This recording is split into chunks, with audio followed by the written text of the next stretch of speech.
You've been told you're too sensitive, too emotional, too intense. They said you take things too personally, you think too much, you feel too deeply. But if that were true, why are you the one who notices what others ignore? Why are you the one who senses when something is wrong before a single word is spoken? Why do crowded rooms drain you while shallow conversations leave you empty? The truth is, you're not too sensitive. You're deeply aware, and awareness in a numb world feels like pain. Buddhist wisdom has taught for centuries that to see clearly is both a burden and a gift. Because when illusion fades, reality appears fragile, impermanent, and painfully honest. You start seeing through masks, through noise, through the endless distractions people use to avoid themselves.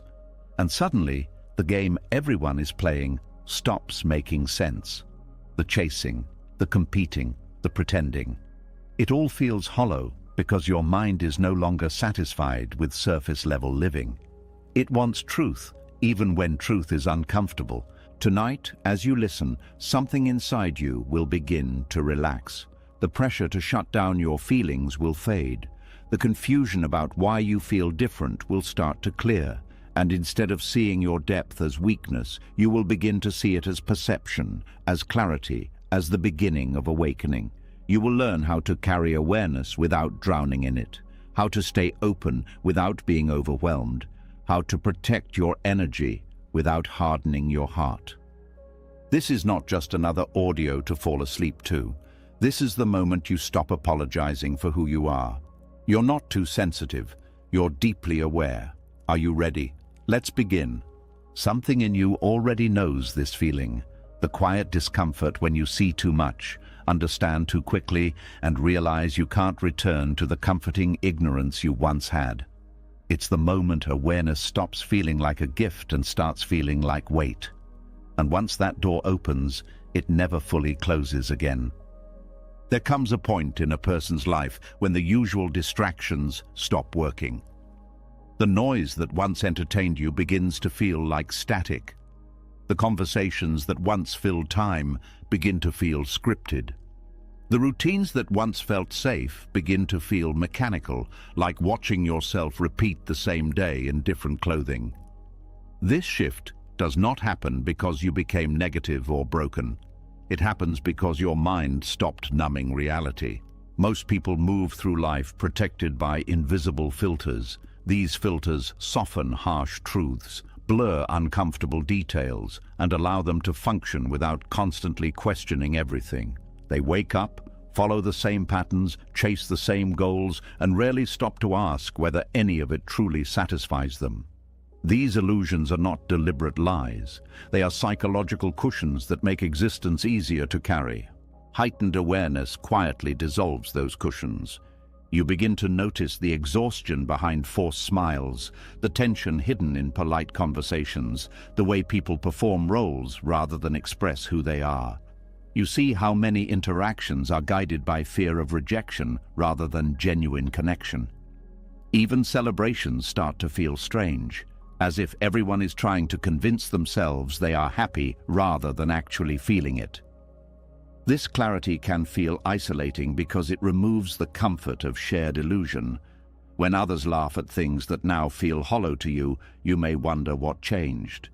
When people become excited about status, trends, or approval, you may feel detached rather than impressed. It is not arrogance. It is the result of seeing the machinery behind the performance. Awareness also sharpens your perception of suffering. You notice the tired cashier who pretends to be cheerful. You sense when a friend says, "I'm fine," but means the opposite. You pick up on emotional undercurrents that others either cannot detect or choose to ignore. This constant perception can exhaust your nervous system because your mind processes layers of information at the same time. Buddhist teachings describe this as the mind beginning to wake up from automatic living. Instead of reacting blindly, you observe. Instead of being absorbed in distractions, you notice the nature of experience itself. You see how quickly moods change, how fragile plans are, how temporary everything is. What once felt solid now feels fluid. Impermanence stops being a concept and becomes a lived experience. This realization can produce a quiet grief.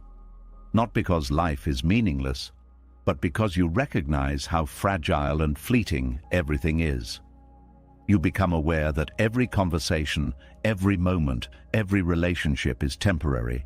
Even joy carries a subtle awareness that it will not last forever. This is not pessimism, it is clarity without denial. People often misunderstand this stage.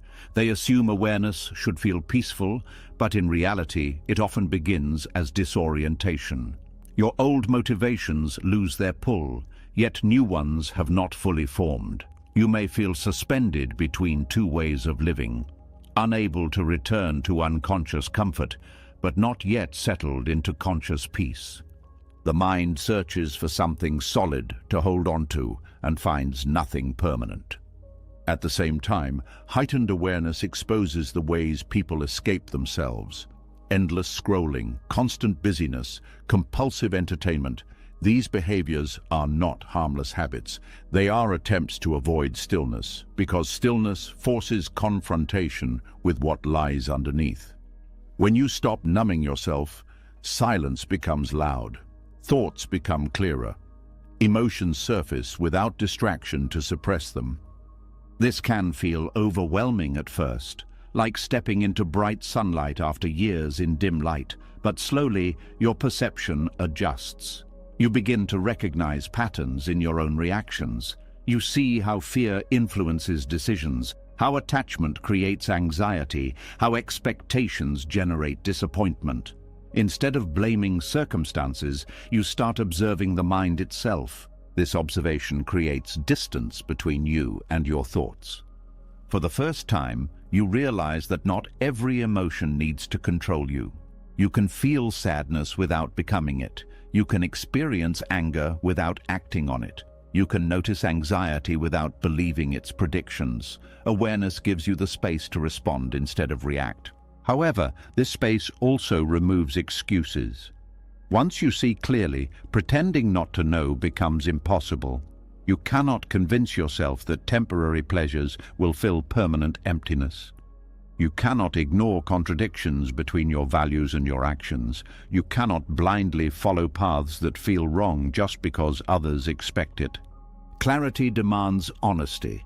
This honesty may lead you to reevaluate relationships, habits, and goals. Some connections may feel misaligned because they were built on versions of you that no longer exist. Certain ambitions may lose meaning because they were motivated by approval rather than authenticity. Letting go of these things can feel like loss, even when it is necessary.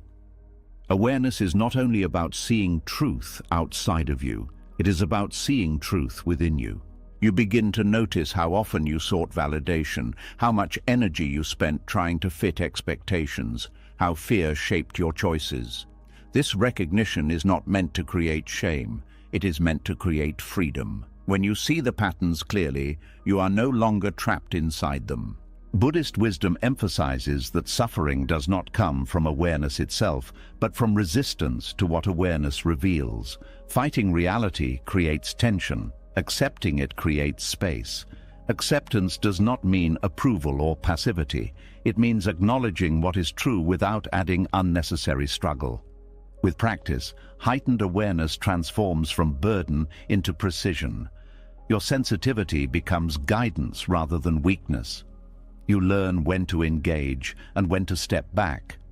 You become selective with your energy because you understand its value.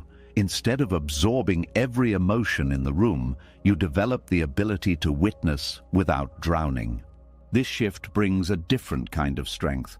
Quiet, grounded, steady. You stop needing constant stimulation because you discover depth in simple moments.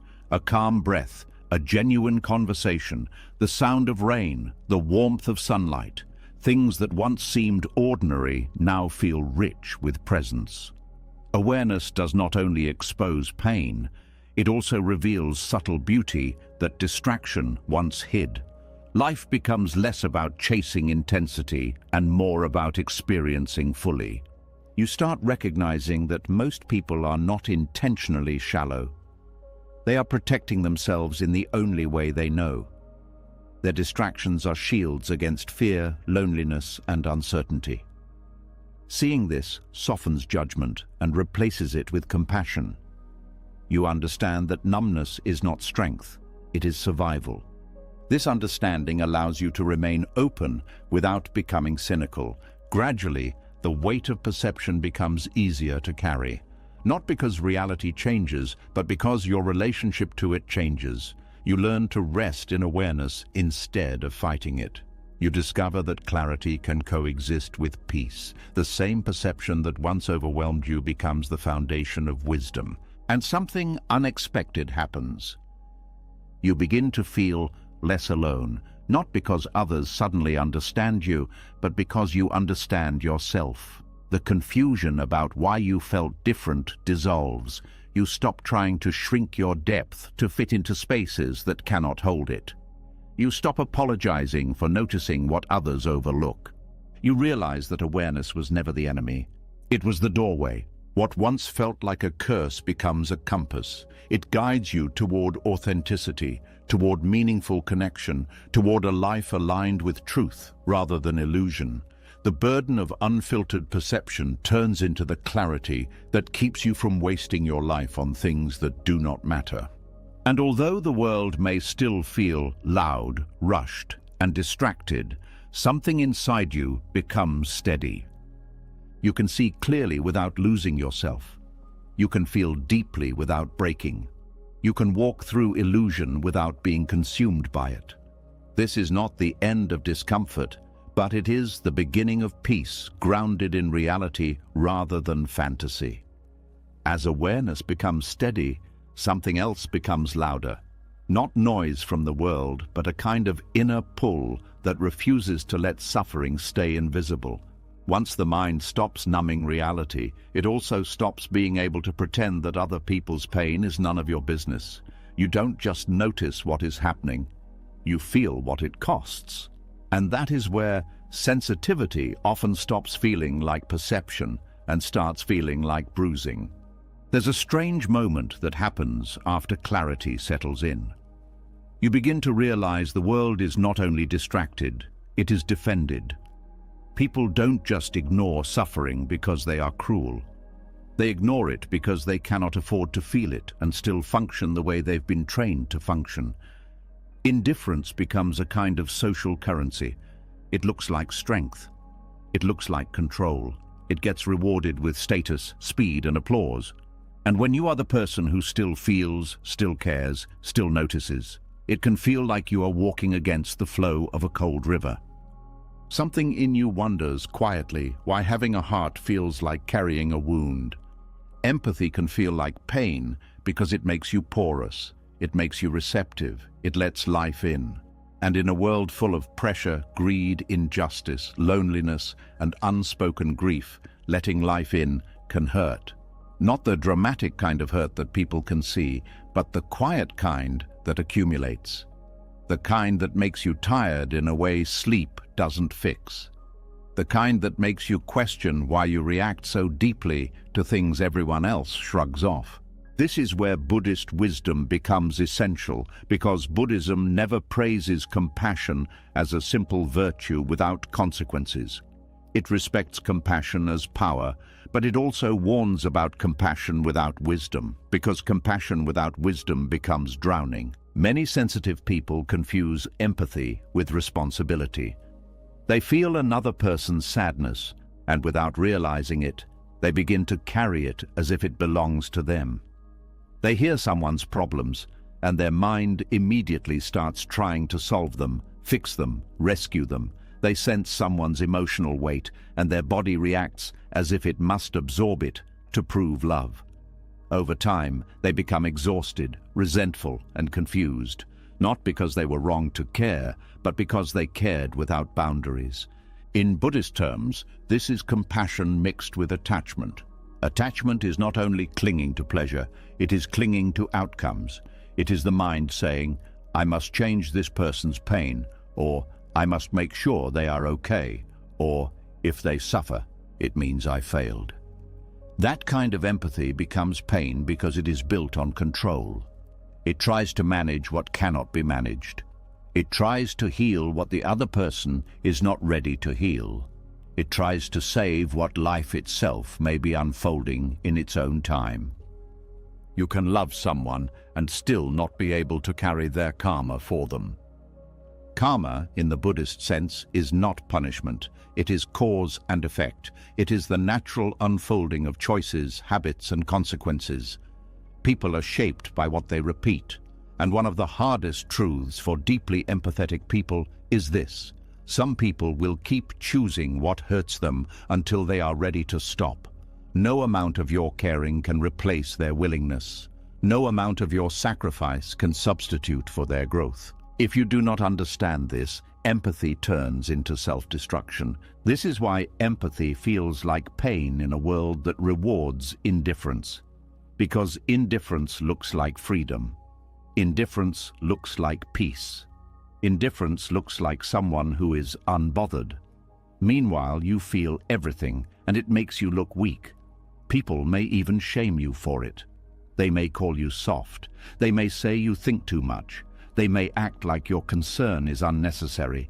But the truth is, many people praise indifference because it protects them from facing themselves. Indifference is often just numbness dressed up as confidence. It is often unresolved fear that has learned to shut the heart down. It is often emotional avoidance that has become socially acceptable. In a world that runs on speed, caring slows you down. It makes you stop. It makes you consider consequences. It makes you see the human cost behind everything. A deeply empathetic person cannot enjoy comfort the same way when they see who pays for it. This can create internal conflict. Part of you wants to live normally, to relax, to stop thinking, to stop feeling, but another part of you refuses to go blind again. And that refusal is not a mistake. It is the sign of conscience. It is the sign of sensitivity, becoming awareness.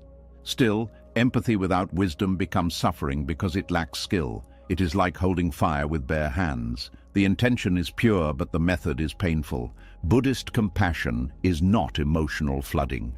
Buddhist compassion is clarity plus kindness.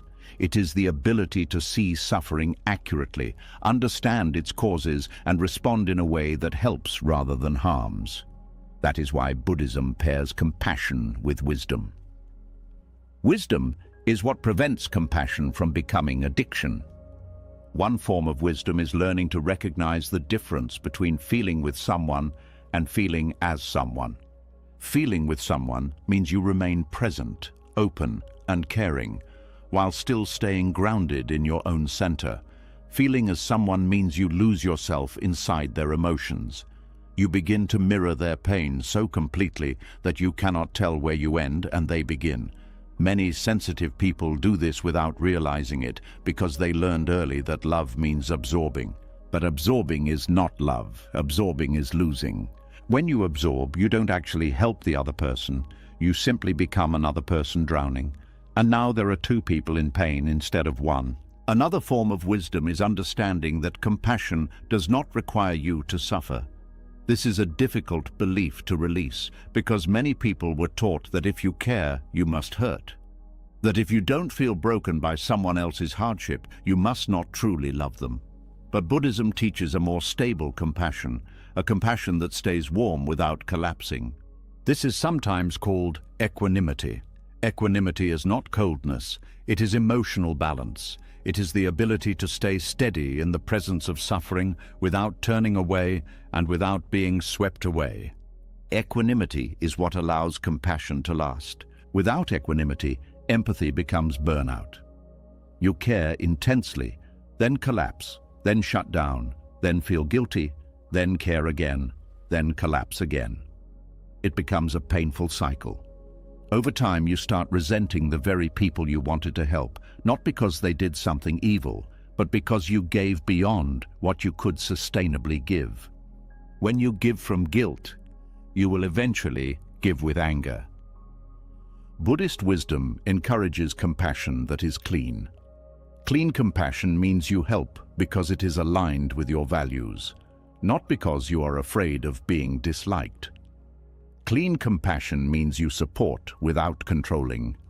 It means you care without needing to be needed. It means you offer kindness without turning it into a contract. This is where many sensitive people struggle because they secretly use empathy to secure connection. They overgive to prevent abandonment. They become the healer to avoid being left. They become the listener so they don't have to reveal their own pain. Their empathy becomes a strategy for safety. The tragedy is that the world rewards that kind of empathy until it drains you. People will happily take your emotional labor. They will call you strong when you are carrying too much. They will call you kind when you are overextending.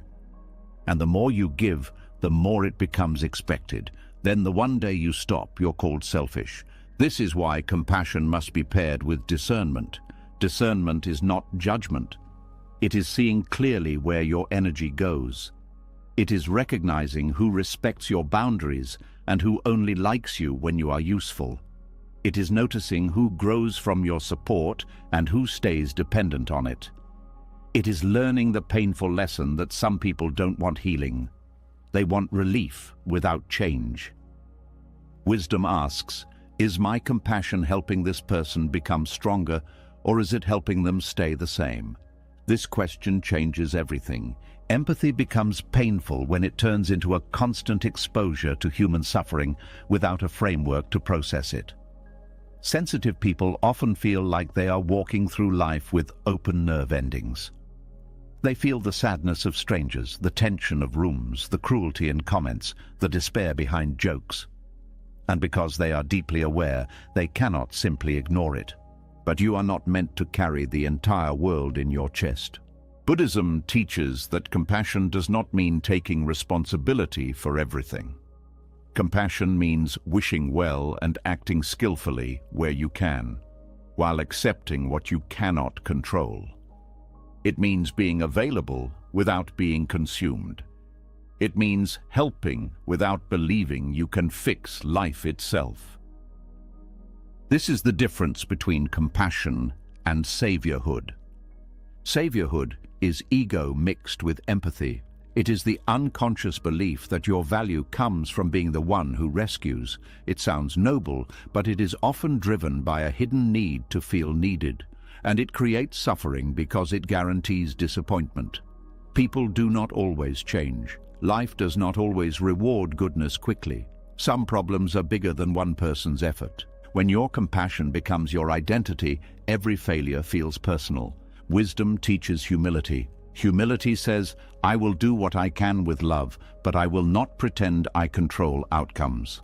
Humility is what keeps compassion from turning into despair. Another Buddhist insight is that empathy becomes painful when it lacks inner refuge. If you don't have a place inside you that feels stable, then every external suffering shakes you. You become like a boat without an anchor. You drift into everyone's storms. Inner refuge is built through practice. It can be mindfulness, it can be meditation, it can be simple awareness of breath. It can be the discipline of returning to your body when your mind starts absorbing everything outside you. Over time, you develop an internal home. Then, when you encounter suffering, you can respond from steadiness rather than panic.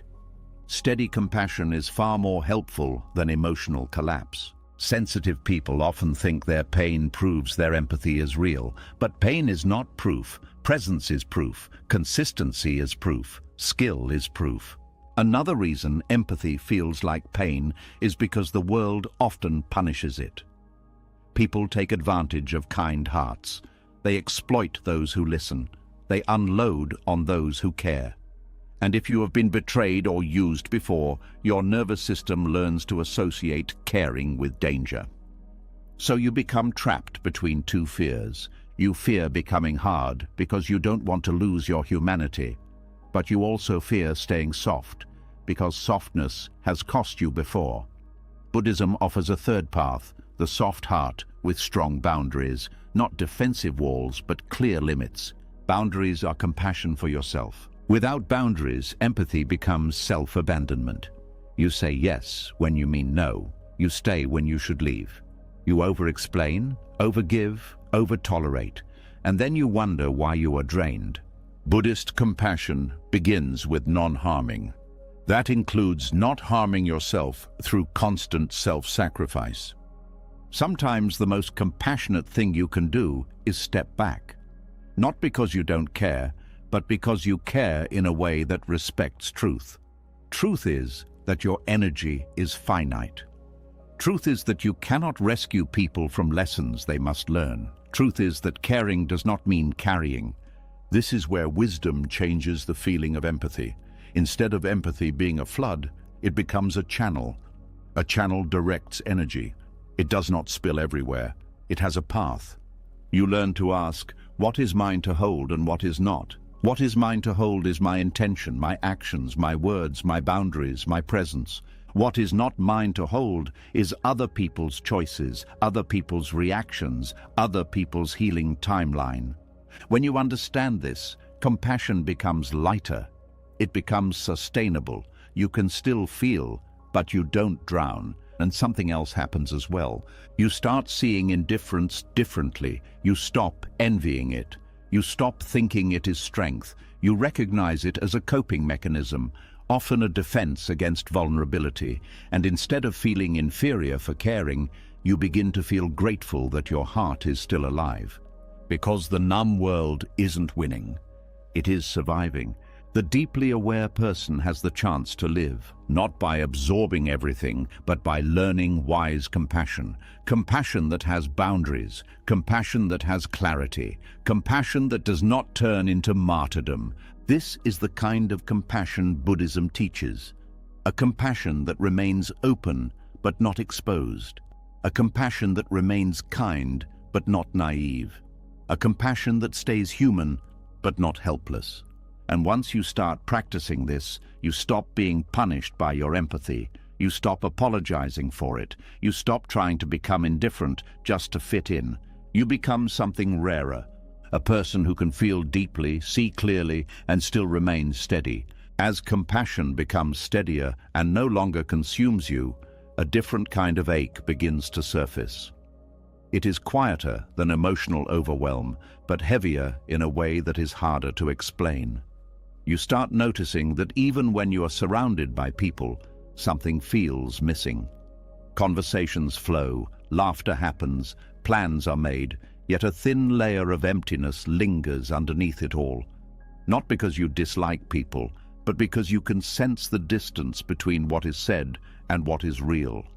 There is a loneliness that does not come from being alone. It comes from seeing too clearly. When awareness deepens, social life begins to look different. You notice how much interaction is guided by performance. People smile at the right moments, nod at expected places, repeat opinions that are safe to repeat. You begin to see the unwritten script behind conversations. The need to appear confident, successful, unbothered, agreeable. It becomes obvious that many exchanges are not about connection, but about maintaining image. This realization does not make you superior, it makes you quiet. You start listening more than speaking, not because you have nothing to say, but because you can sense when words would only continue the performance. When someone asks, "How are you?" you hear the routine behind it. You know they expect "I'm good," not the complicated truth. So you give the expected answer, and the moment passes like hundreds before it. Over time, this repetition creates a subtle fatigue. Superficial relationships begin to feel like eating food that has no nourishment. It fills space, but it does not sustain. You leave gatherings feeling drained instead of energized. You scroll through messages that say nothing meaningful. You watch people bond over shared distractions rather than shared understanding. Awareness exposes how rare genuine presence is. Buddhist wisdom explains that much of social interaction is driven by attachment to identity. People protect the roles they have built, the strong one, the funny one, the successful one, the easygoing one.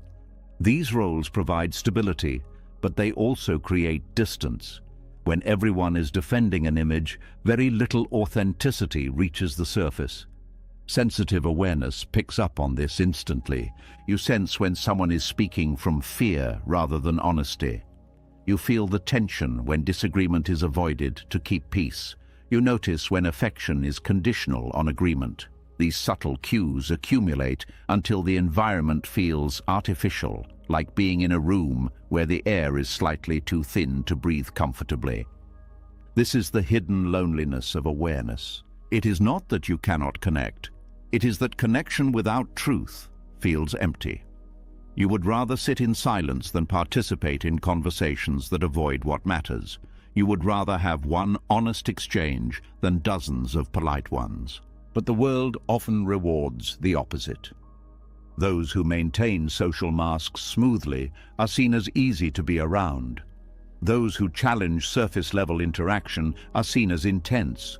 So you learn to soften your presence, to speak less about what you notice, to hide your depth so others don't feel exposed. This adaptation helps you function socially, but it also creates distance from your own authenticity. You become someone who understands everyone while feeling understood by almost no one.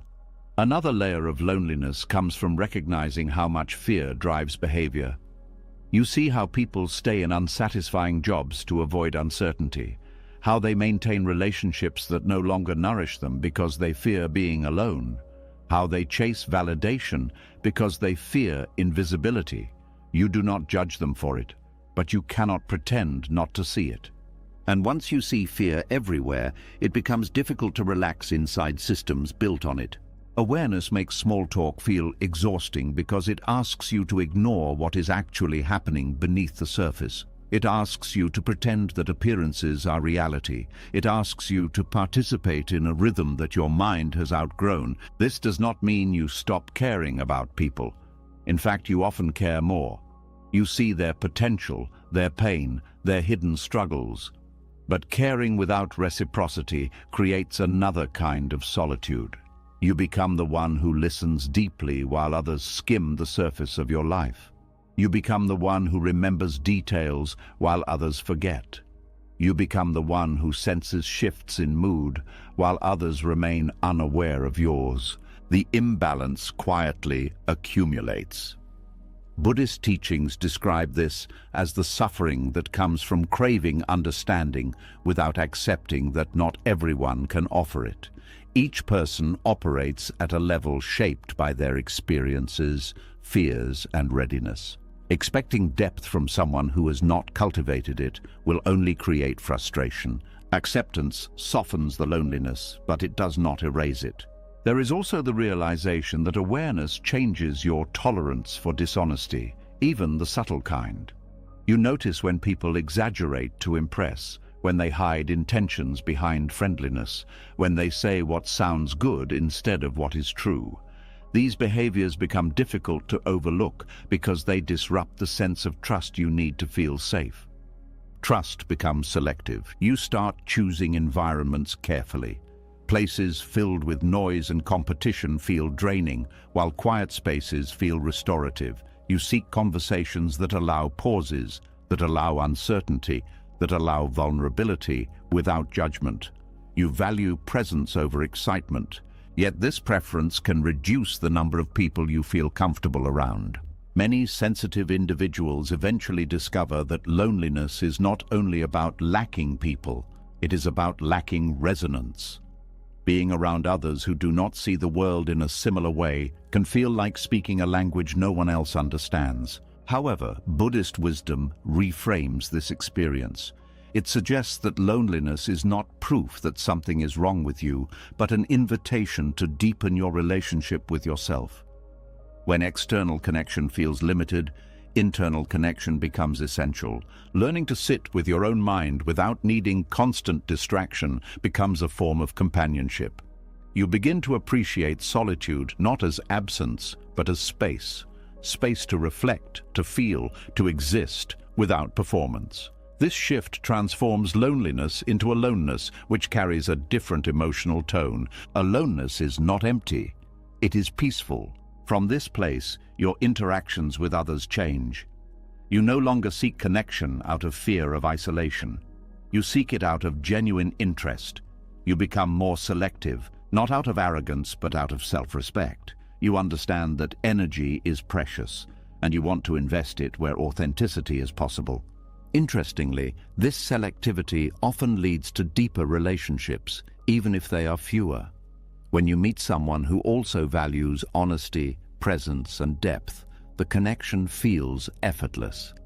There is less need to explain yourself, less need to hide, less need to translate your thoughts into something socially acceptable.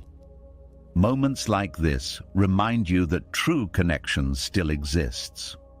The loneliness of seeing through social masks also teaches compassion. Instead of resenting people for their superficiality, you begin to understand that masks serve a purpose.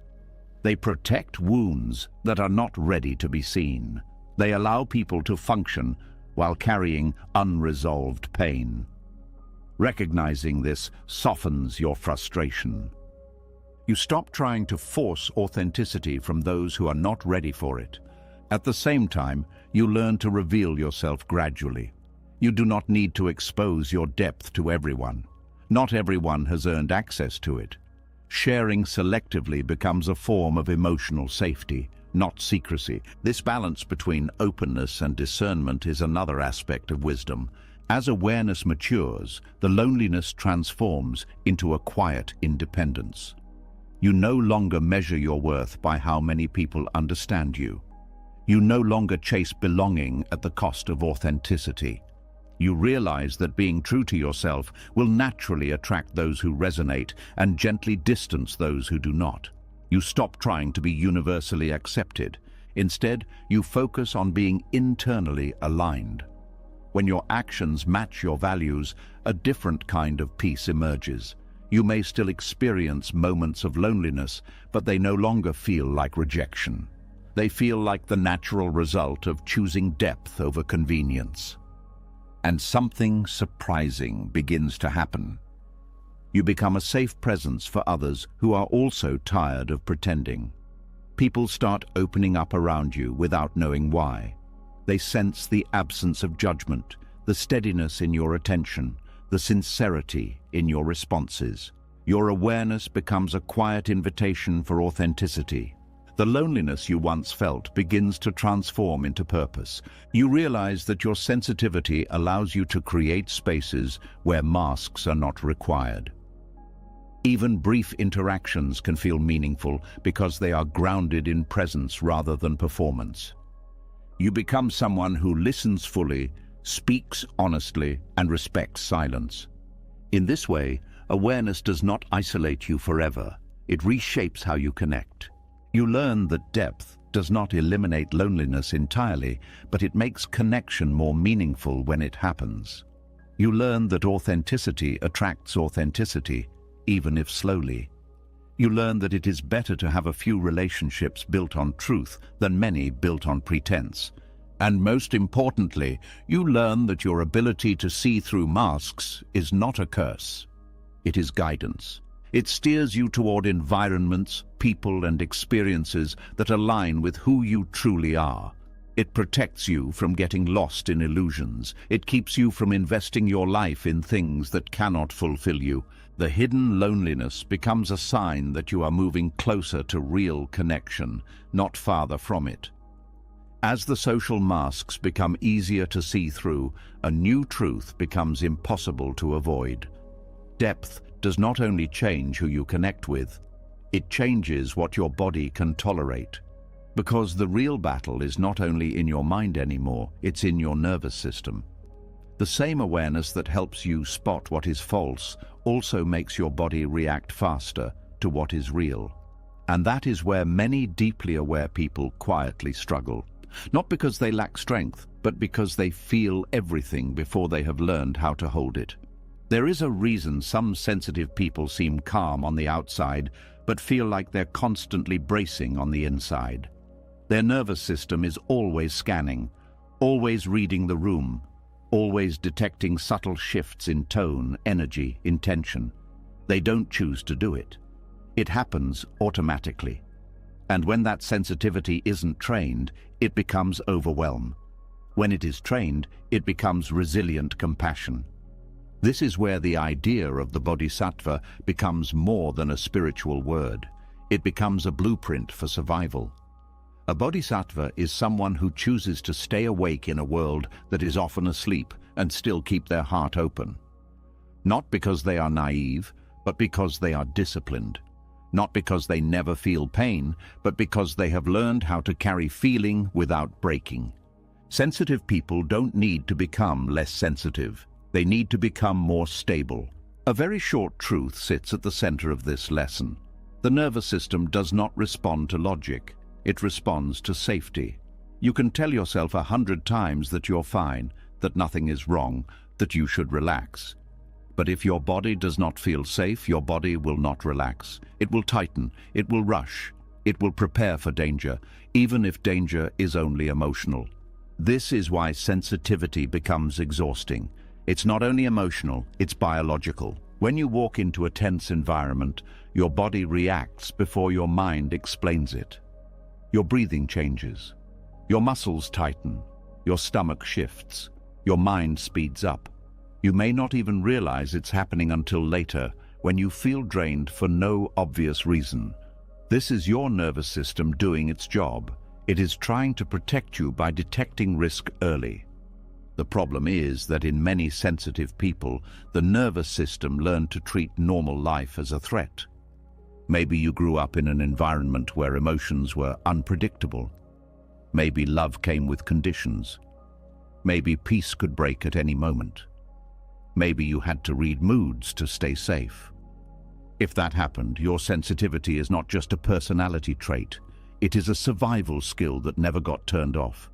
So now, even in adulthood, your body keeps scanning. Even when nothing is happening, you stay alert. You can relax, but not fully. You can rest, but your mind stays half awake. You can enjoy, but a part of you stays ready for something to go wrong. This is what it means to feel everything without training. It becomes internal overwork. Buddhist practice does not begin by telling you to be calm. It begins by teaching you to see what is happening without fighting it. Because the fight itself becomes tension.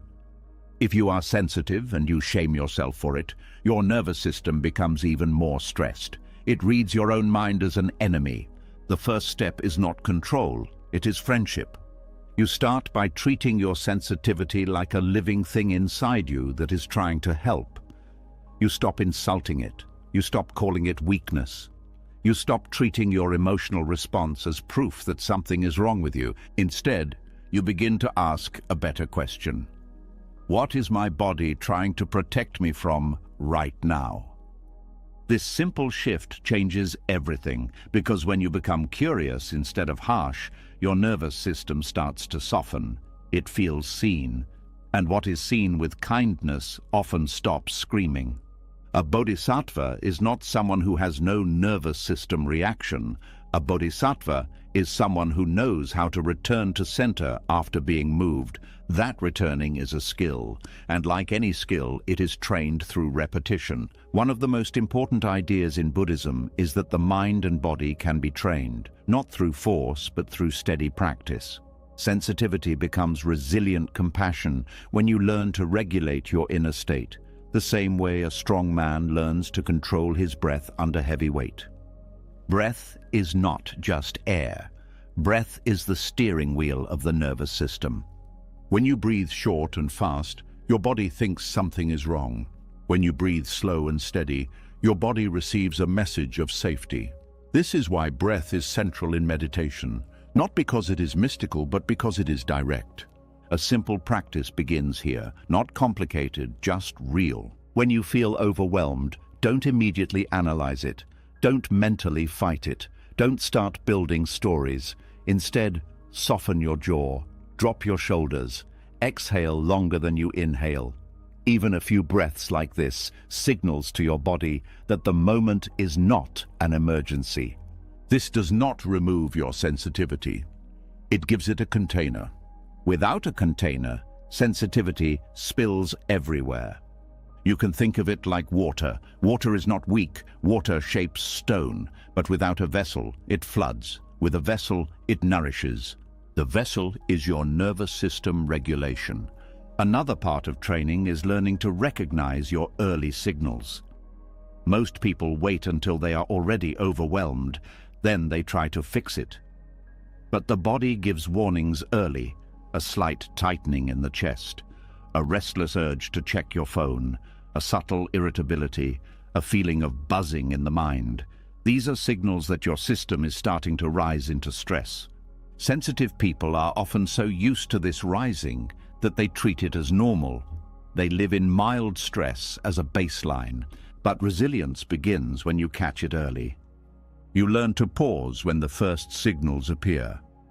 You learn to step away before you snap. You learn to drink water before you crash. You learn to slow down before your mind speeds into panic. This is not weakness, this is mastery.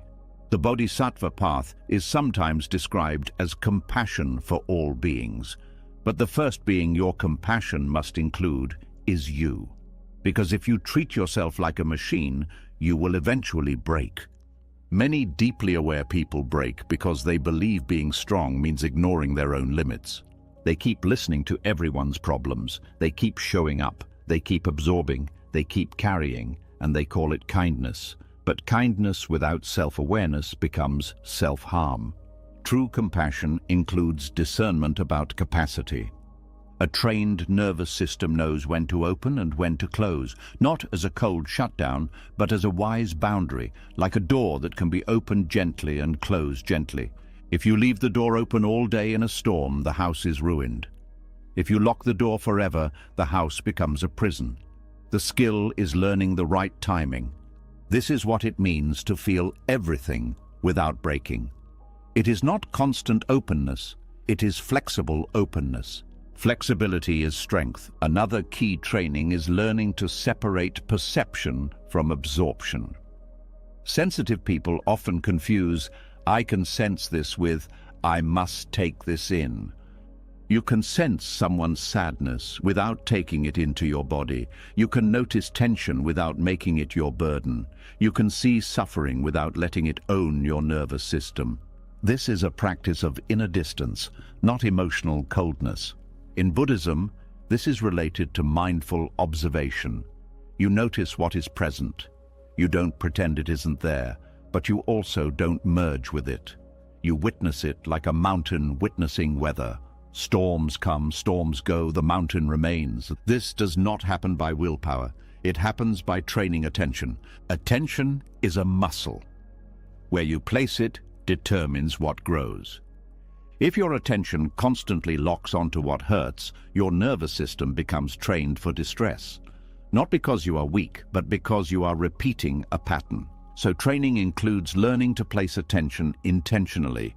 This is where many people misunderstand compassion. They think compassion means staring at pain endlessly. But compassion is not obsession. Compassion is care paired with skill. Sometimes the most compassionate thing you can do is to return to the present moment and stabilize yourself before responding. Because when you respond from dysregulation, you often create more harm. You may say things you don't mean, you may overpromise, you may rescue in ways that weaken the other person, you may react instead of help. Steady compassion is safer than emotional urgency. This is why Buddhist compassion is often calm. Not because it doesn't feel, but because it is held by wisdom. Wisdom says, "I see your suffering, and I will not abandon you, but I will not abandon myself either." Another part of nervous system training is learning to complete stress in the body. This is something many sensitive people never learned. They hold stress inside like unfinished business. A tense moment happens, and the body prepares for threat. But then the moment ends, and the body does not release. So the stress stays in the shoulders, in the neck, in the stomach, in the breath. Over time, this becomes chronic tension. You might feel tired even when you haven't done much. You might feel restless even when everything is fine. Your body is holding old alarms. To train resilience, you must teach your body how to release. Sometimes release is simple. Shake out your hands, stretch slowly, walk outside. Let your eyes look far into distance. Unclench your jaw. These small acts tell the nervous system the moment has passed. You don't always need deep analysis. Sometimes you need completion. Sensitive people often live in their head because their perception is strong, but the nervous system is in the body. So the training must return you to the body. A bodhisattva is not someone who escapes the body. A bodhisattva lives inside the body with awareness. Another important training is learning to rest without guilt. Many sensitive people feel guilty when they rest. They feel like they should be doing more, helping more, fixing more, caring more. They believe their awareness creates a duty to always act. But constant action from a stressed nervous system becomes frantic, not helpful. Rest is not selfish. Rest is preparation. If you are deeply aware, you need periods of quiet to recover your sensitivity. Otherwise, sensitivity turns into irritability, compassion turns into resentment, wisdom turns into fatigue. This is where you begin to treat your energy like something sacred, not as a dramatic idea, but as a practical truth. If your energy is low, your kindness becomes thin.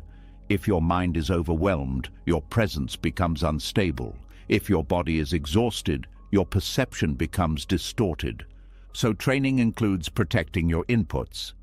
This means being mindful of what you consume, not only food, but media, people, environments. If you feed your nervous system constant drama, constant noise, constant negativity, it will stay activated. And then you will blame yourself for feeling overwhelmed, when the real issue is that you've been living in emotional pollution.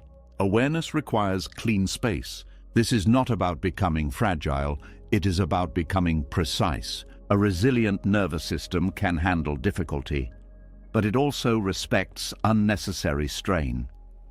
There is a difference between necessary hardship and pointless exposure. One of the most powerful shifts is learning to say, I will not expose myself to what my nervous system cannot digest. This is not weakness, this is wisdom. A bodhisattva does not run toward every fire without training. They become trained first. Then they can enter the fire without burning. This training also includes learning how to be with suffering without internalizing blame. Sensitive people often feel responsible for how others feel. They think if someone is upset, they must have done something wrong. If someone is distant, they must have failed. If someone is unhappy, they must fix it. This mindset is not empathy, it is emotional over-responsibility. It creates suffering because it puts you in control of things you cannot control. The Bodhisattva path teaches compassion without ownership. You care, you support, you offer, but you do not cling to being the cause of other people's emotional states. This is where compassion becomes free. When compassion is free, it flows naturally without draining you. It becomes a way of being, not a burden. But to get there, you must train your nervous system to tolerate discomfort without collapsing. This does not mean forcing yourself into stressful situations to toughen up. That often backfires. It means gradual strengthening, small exposures, small practices, small returns to safety. Resilience is built like muscle. Too much weight too soon causes injury. So you practice in daily life. You practice staying present in a difficult conversation without losing your breath. You practice pausing before reacting. You practice feeling sadness without panicking. You practice witnessing tension without rushing to fix it. You practice letting discomfort move through you like weather rather than treating it as a permanent state. Over time, your nervous system learns a new truth. Feeling is not fatal. This is a huge shift for sensitive people because many of them learned early that feeling deeply was dangerous. It led to punishment, rejection, shame, or chaos. So their body learned to fear emotion. Training teaches the opposite. Emotion is information. Emotion is energy. Emotion is movement. It rises, it falls, and you can survive it. When you learn this, your sensitivity becomes stable. It becomes something you can trust. Then compassion becomes something you can offer without fear. Another Buddhist practice that supports this is loving kindness, not forced positivity, not pretending everything is okay. Loving kindness is a steady intention of goodwill. It trains the heart to stay warm without becoming flooded. You can silently offer goodwill to yourself and others without needing to fix them. This shifts your nervous system from urgency into care. It creates a new baseline. When your baseline becomes care instead of fear, your sensitivity stops feeling like constant threat detection. You still perceive, but you don't collapse. This is the nervous system of the Bodhisattva. Not a perfect nervous system, not a numb one, a trained one. A nervous system that can feel the world and remain grounded. A nervous system that can sense suffering and still breathe. A nervous system that can love without losing itself. As this training deepens, you start noticing a new kind of strength inside you. The world does not become less intense. People do not become less complicated. Pain does not disappear, but you stop breaking every time you touch it. You learn to carry your awareness like a flame protected by a lantern. The light remains. The wind no longer destroys it. As your nervous system becomes steadier and you learn how to feel without collapsing, a deeper question begins to surface. Where did this sensitivity come from in the first place? Why did your awareness sharpen so intensely while others seem able to move through life untouched? For many deeply aware people, the answer is not peaceful growth. It is pain, not the kind that makes headlines, but the kind that quietly reshapes how you see everything. There is a strange truth that few people talk about openly. Some people wake up not because they searched for wisdom, but because they had no choice. Something happened that forced their mind to grow eyes in the dark. Trauma does not always destroy perception. Sometimes it burns away the illusions that once made life feel safe. Pain can become a teacher that does not ask permission. Trauma changes the way the brain scans the world. When something overwhelming happens, the mind learns to detect danger earlier next time. It becomes alert to tone shifts, facial expressions, pauses in speech, sudden changes in energy. This hyper-awareness is not imagination, it is adaptation. The brain is trying to prevent future harm by noticing patterns before they fully appear. What begins as protection slowly becomes perception. You might find yourself reading people quickly, sensing tension others miss, anticipating conflict before it starts. You notice contradictions between words and behavior. You feel uneasy around certain individuals without being able to explain why. Later, something reveals that your intuition was correct. This is not coincidence. It is the nervous system remembering. However, the same mechanism that protects can also exhaust. When your mind is trained by trauma, it does not easily switch off. Even safe situations can feel uncertain because your brain learned that danger can arrive without warning. You become someone who checks exits, who listens for changes in voice tone, who reads silence as information. This constant monitoring can feel like living with an internal alarm system that never fully powers down. From a Buddhist perspective, suffering often cracks the illusion of control. Before trauma, life may have felt predictable. After trauma, the fragility of existence becomes undeniable. You realize that stability can disappear overnight. You understand impermanence not as philosophy, but as lived experience. This realization can create depth earlier than expected. You begin to ask questions others avoid. Why do people hurt each other? What truly matters if everything can change so quickly? What is real security? What does healing actually mean? These questions shift your priorities. Surface-level concerns lose importance because you have seen what lies underneath.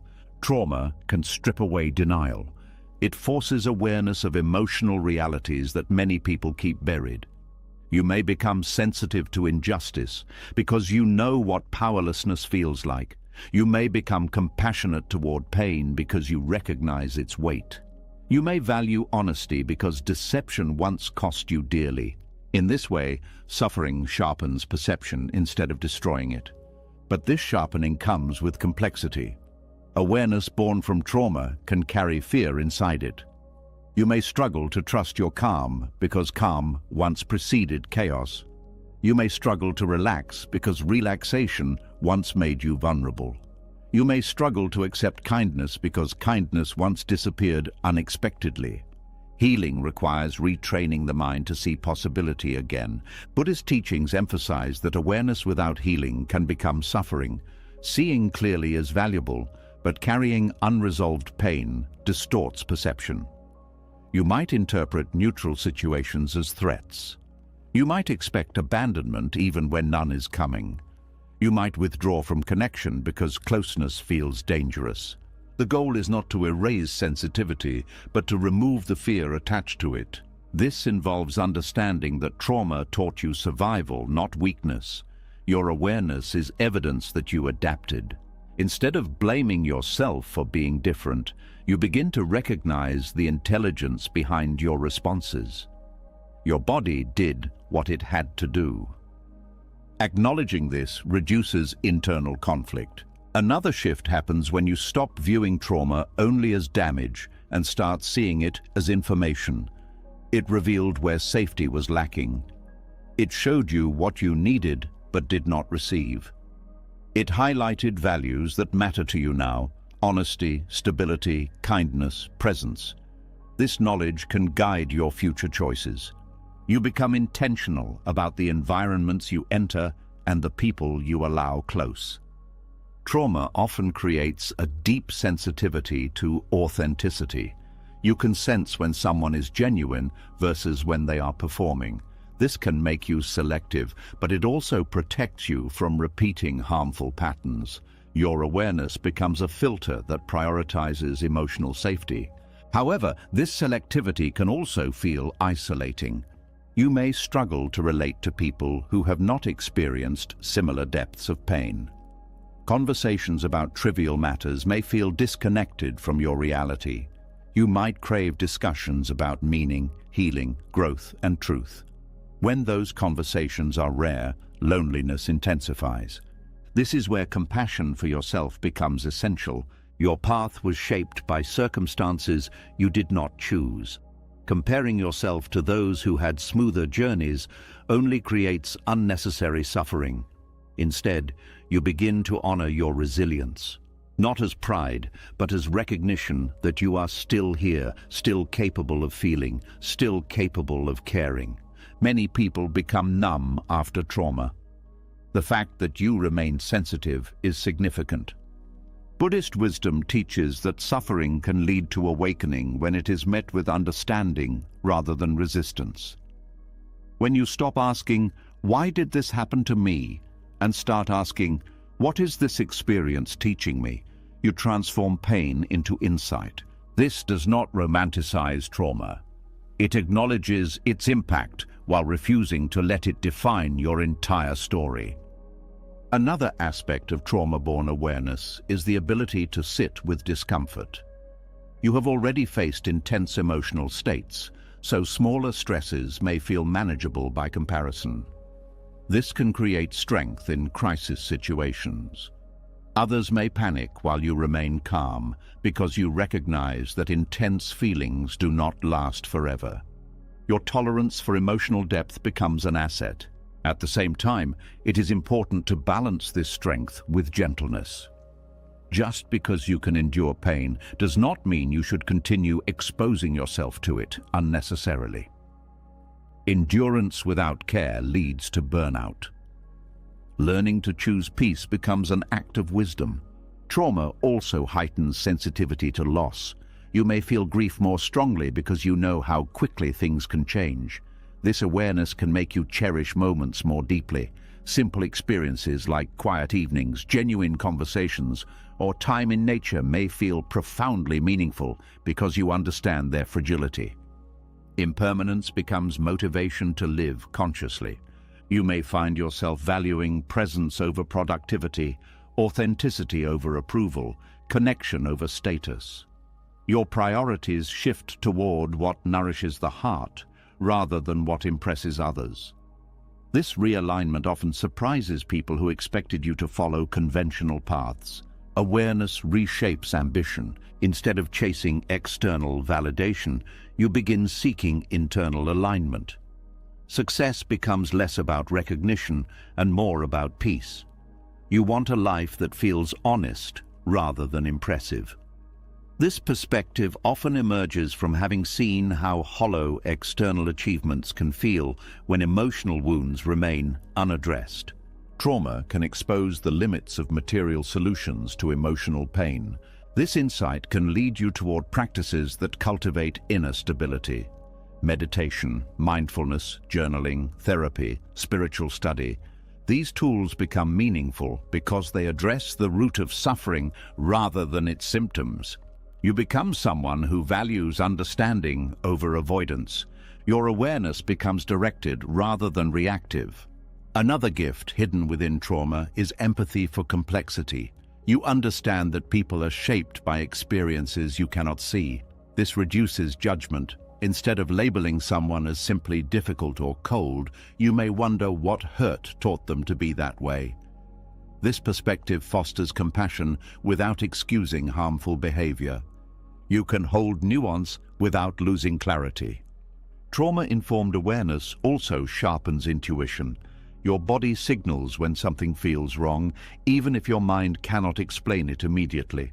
Learning to trust these signals helps you avoid situations that may repeat past harm. This trust grows through practice and self-respect. Listening to your inner responses becomes a form of protection. Over time, you begin to see your story as a source of guidance rather than shame. The experiences that once felt like evidence of weakness become proof of survival. Your perception becomes less about fear and more about understanding. You stop wishing to be someone else. Instead, you start integrating your past into your present with compassion. You acknowledge that your awareness has roots in pain, but it does not have to remain trapped there. It can evolve into wisdom that benefits both you and others. This transformation does not erase scars, it gives them meaning. As healing continues, you may discover a desire to help others who struggle with similar experiences, not by rescuing them, but by offering presence and understanding. Your sensitivity allows you to create spaces where others feel seen without judgment. In this way, your awareness becomes service. Pain becomes purpose. Buddhist teachings often describe suffering as a doorway to compassion. When you have walked through darkness, you recognize it in others. Your response becomes gentler because you know how heavy, unseen battles can be. Your perception becomes a bridge instead of a barrier. Eventually, you realize that trauma awakened something in you that comfort never could. It revealed strength you did not know you had. It taught you the value of awareness. It forced you to develop resilience. And although you would never wish the pain on anyone, you cannot deny the depth it created. You become someone who understands both fragility and endurance. This understanding allows you to live with a quiet intensity. You feel deeply, but you are not consumed. You notice suffering, but you are not defined by it. You carry your story without letting it control your future. Awareness becomes a conscious choice rather than an automatic defense. As your past stops defining you and your awareness becomes something you carry with steadiness, another quiet shift begins to unfold. It doesn't arrive as pain or crisis. It arrives as loss of interest. Things that once absorbed your attention start to feel strangely empty. You try to enjoy them the way you used to, but the spark isn't there. The noise, the scrolling, the endless stream of distractions that once filled your time now feel like echoes of something you've already outgrown. There is a discomfort in realizing you can no longer escape yourself. At first, you may assume something is wrong. You might think you're becoming dull, disconnected, or difficult to please. Friends still enjoy the same shows, the same gossip, the same conversations, the same routines. But you sit there feeling detached, like you're watching from a distance. You participate out of habit. Yet inside there is a quiet voice asking why it all feels so hollow. This is not boredom in the usual sense. It is awareness refusing to be numbed again. When consciousness deepens, distraction loses its power. Distraction works by pulling your attention away from what you feel. But when you've spent time facing your inner world honestly, your mind no longer finds relief in avoidance. You become sensitive to artificial stimulation. Loud entertainment feels exhausting instead of exciting. Endless information feels overwhelming instead of engaging. Your mind begins craving depth instead of noise. This shift can feel like a curse because society is built around distraction. Entire industries exist to capture attention, to keep people scrolling, clicking, watching, reacting. When you stop responding to those hooks, you may feel like you don't fit into the rhythm everyone else follows. Conversations about trends and viral moments may seem trivial. You might struggle to pretend enthusiasm for things that once entertained you. Awareness changes what your nervous system finds rewarding. Dopamine-driven activities lose their appeal because you recognize their temporary nature. You see how quickly excitement fades and leaves emptiness behind. You notice the cycle of anticipation, consumption, and letdown repeating endlessly. Instead of chasing the next hit of stimulation, you begin searching for experiences that feel grounding and meaningful. This search can initially feel confusing. Without constant distraction, silence becomes louder. Thoughts become clearer. Emotions surface more easily. You start noticing the restlessness that distraction once concealed. Many people fear this stage because it exposes unresolved feelings. But it also creates an opportunity to understand yourself more deeply. Buddhist teachings describe this as seeing through the illusion of constant satisfaction. Pleasure is not condemned, but attachment to pleasure is recognized as a source of suffering. When you expect external stimulation to provide lasting fulfillment, disappointment is inevitable. Awareness reveals this pattern and gently pulls you away from it. You begin to recognize that entertainment was never the problem, dependence on it was. This realization invites you to rediscover simpler forms of engagement. Activities that once seemed too quiet or slow begin to feel restorative. Walking without headphones, reading without multitasking, sitting with a cup of tea without reaching for your phone. These moments allow your mind to settle rather than scatter. Stillness stops feeling empty and starts feeling spacious. At the same time, you may struggle with guilt. Productivity culture equates constant activity with value, so choosing slower experiences can feel like falling behind. You may worry that you are wasting time or missing out. But deeper awareness shifts your understanding of time itself. You begin valuing presence over accumulation. You realize that a day filled with calm attention can be richer than a day filled with frantic stimulation. Another challenge emerges when relationships are built around shared distractions. If conversations revolved around entertainment, gossip, or consumption, you may find less common ground. This can create distance, not because you reject people, but because your interests have changed. You start seeking discussions that explore ideas, emotions, and experiences rather than surface-level updates. Connection becomes less about activity and more about authenticity. This transition can feel isolating, especially if those around you are not experiencing the same shift. You may question whether you are becoming antisocial or overly serious. In reality, you are simply aligning your external life with your internal state. Awareness filters what you allow into your mind. You become selective about what you watch, read, and listen to because you understand that content shapes perception. Violent or chaotic media may leave you unsettled.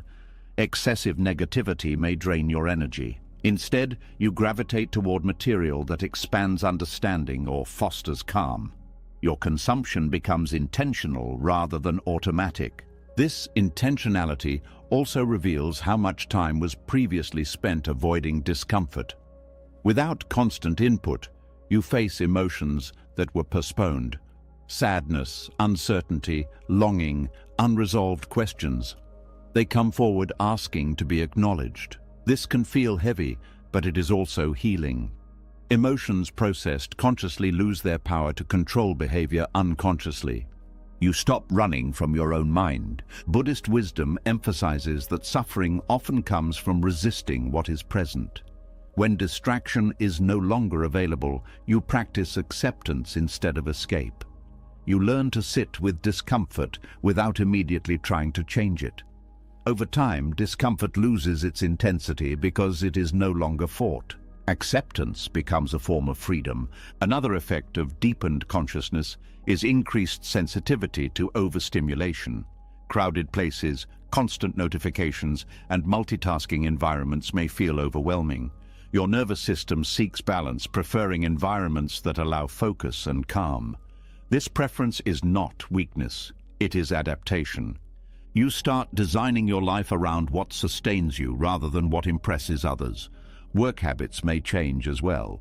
Tasks that require shallow engagement may feel draining, while projects that involve creativity or purpose feel energizing. You realize that motivation increases when actions align with meaning. This insight can lead to career shifts or new hobbies that reflect your values. Purpose replaces mere activity. With time, the curse begins to reveal itself as guidance. Losing interest in distraction pushes you toward experiences that nourish your mind and heart. You may discover fulfillment in learning, creating, helping others, or exploring nature. These activities provide satisfaction that does not rely on constant novelty. Joy becomes quieter but more stable. You also begin noticing subtle beauty that distraction once obscured. The rhythm of your breath, the changing colors of the sky, the sound of leaves moving in the wind. These moments do not demand attention, they invite it. Awareness allows you to receive them fully. Life becomes less about excitement and more about presence. This shift can transform your relationship with solitude. Instead of fearing time alone, you appreciate it as an opportunity to recharge. Solitude becomes a place where your thoughts can unfold without interruption. Creativity often emerges here because your mind is not scattered across multiple stimuli. Your inner world becomes a source of companionship. At the same time, you learn to re-engage with the external world in a balanced way. Awareness does not require rejecting entertainment entirely. It encourages conscious enjoyment rather than unconscious consumption.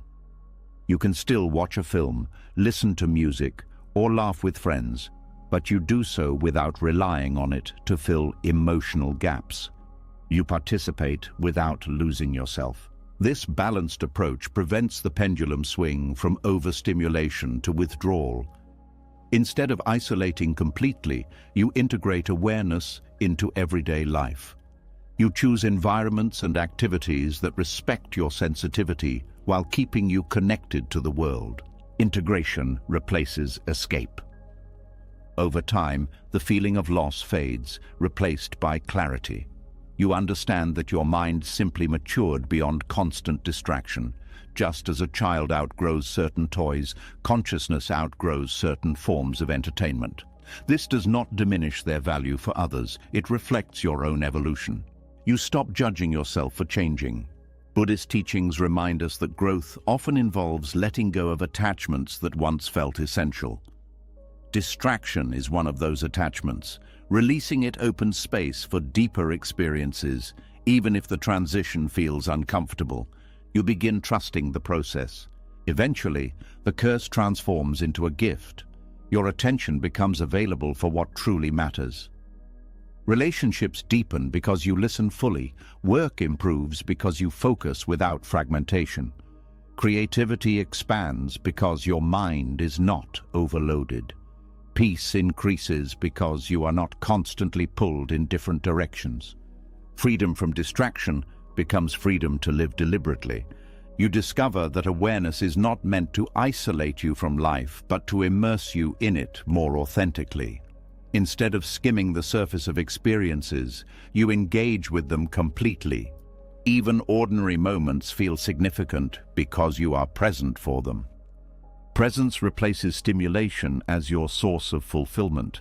As presence becomes your new center and distraction no longer pulls you away from yourself, another ability quietly sharpens. You begin noticing things that are never spoken. A shift in tone, a pause that lasts a fraction too long, a smile that does not reach the eyes. Conversations start revealing layers beneath the surface, and you realize that words are only a small part of communication.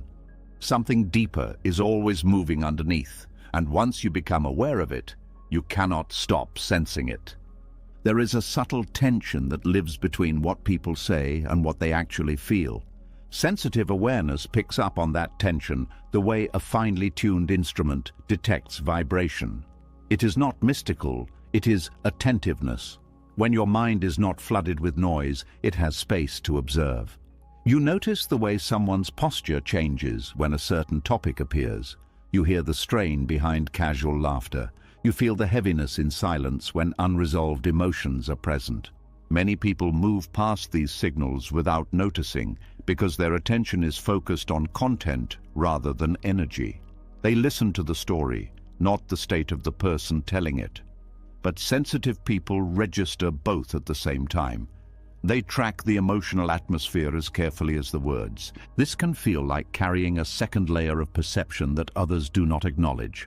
Sometimes it creates confusion. You may sense discomfort while everyone else acts relaxed. You may feel tension in a room that others describe as calm. When you express what you notice, people might dismiss it because it has not yet surfaced openly. This can lead you to question your perception, even though later events often confirm what you felt. Your body processes information faster than social awareness allows. Buddhist mindfulness trains attention to include subtle sensations, not just obvious ones. This practice strengthens sensitivity to the present moment. Over time, you become aware of micro-expressions, fleeting emotional signals that reveal true feelings before the mind has time to hide them. A tightening around the eyes, a shift in breathing, a slight withdrawal of energy. These details communicate volumes. Your awareness becomes attuned to authenticity. This attunement can make dishonesty uncomfortable to be around. When someone says one thing but feels another, the mismatch creates tension that sensitive people absorb immediately.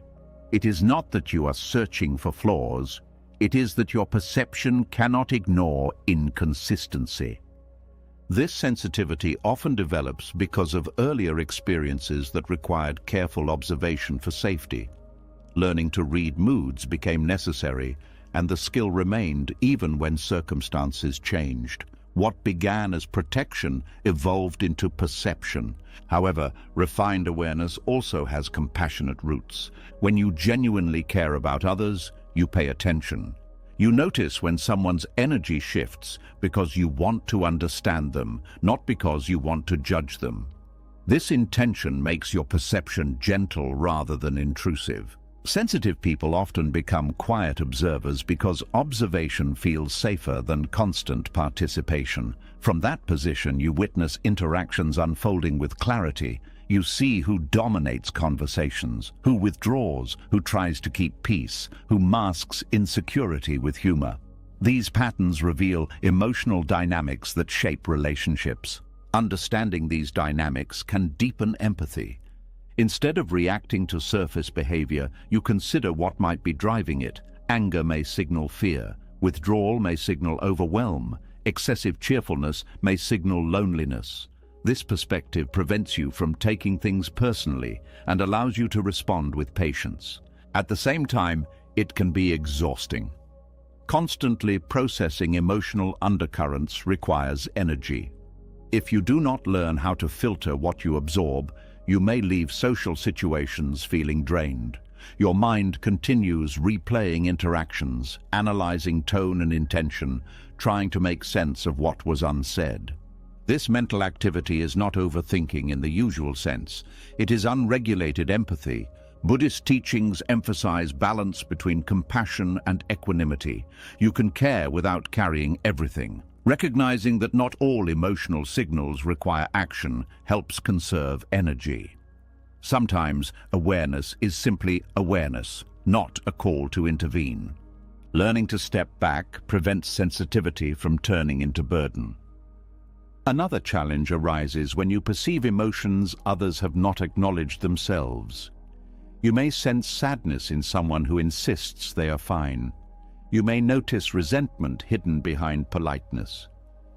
Bringing attention to these feelings prematurely can create resistance because people protect themselves from vulnerability. Timing becomes crucial.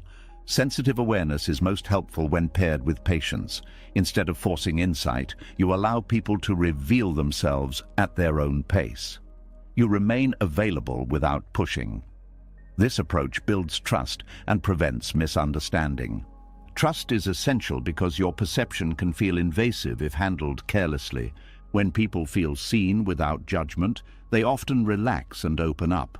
Your presence becomes a safe space rather than a mirror they want to avoid.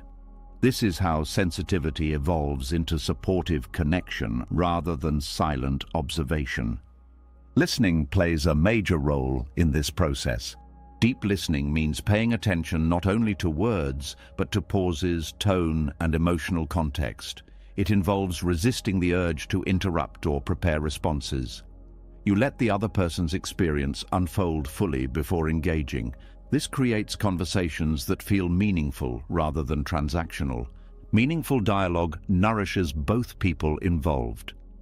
You also learn to express your perceptions carefully. Instead of stating conclusions, you offer gentle observations. Phrases like, "I sense something is bothering you," invite dialogue without accusation. This approach respects the other person's autonomy while acknowledging what you feel. Communication becomes an art of sensitivity. Over time, you begin recognizing patterns in your own reactions as well. Emotional undercurrents affect you because they resonate with your experiences. Awareness of this connection helps you distinguish between what belongs to you and what belongs to others. Self-awareness stabilizes external perception. When you understand your triggers, you are less likely to misinterpret signals. You can respond calmly instead of defensively. This stability enhances your ability to support others without losing balance. Sensitive awareness also reveals positive undercurrents that others overlook. You notice quiet kindness, subtle gratitude, unspoken admiration. These gentle emotions often go unnoticed because they are not dramatic. Recognizing them allows you to appreciate the depth of human connection. Your perception becomes a source of gratitude rather than only concern. In nature, this sensitivity extends to environmental awareness. You feel shifts in atmosphere, changes in weather, the rhythm of natural sounds.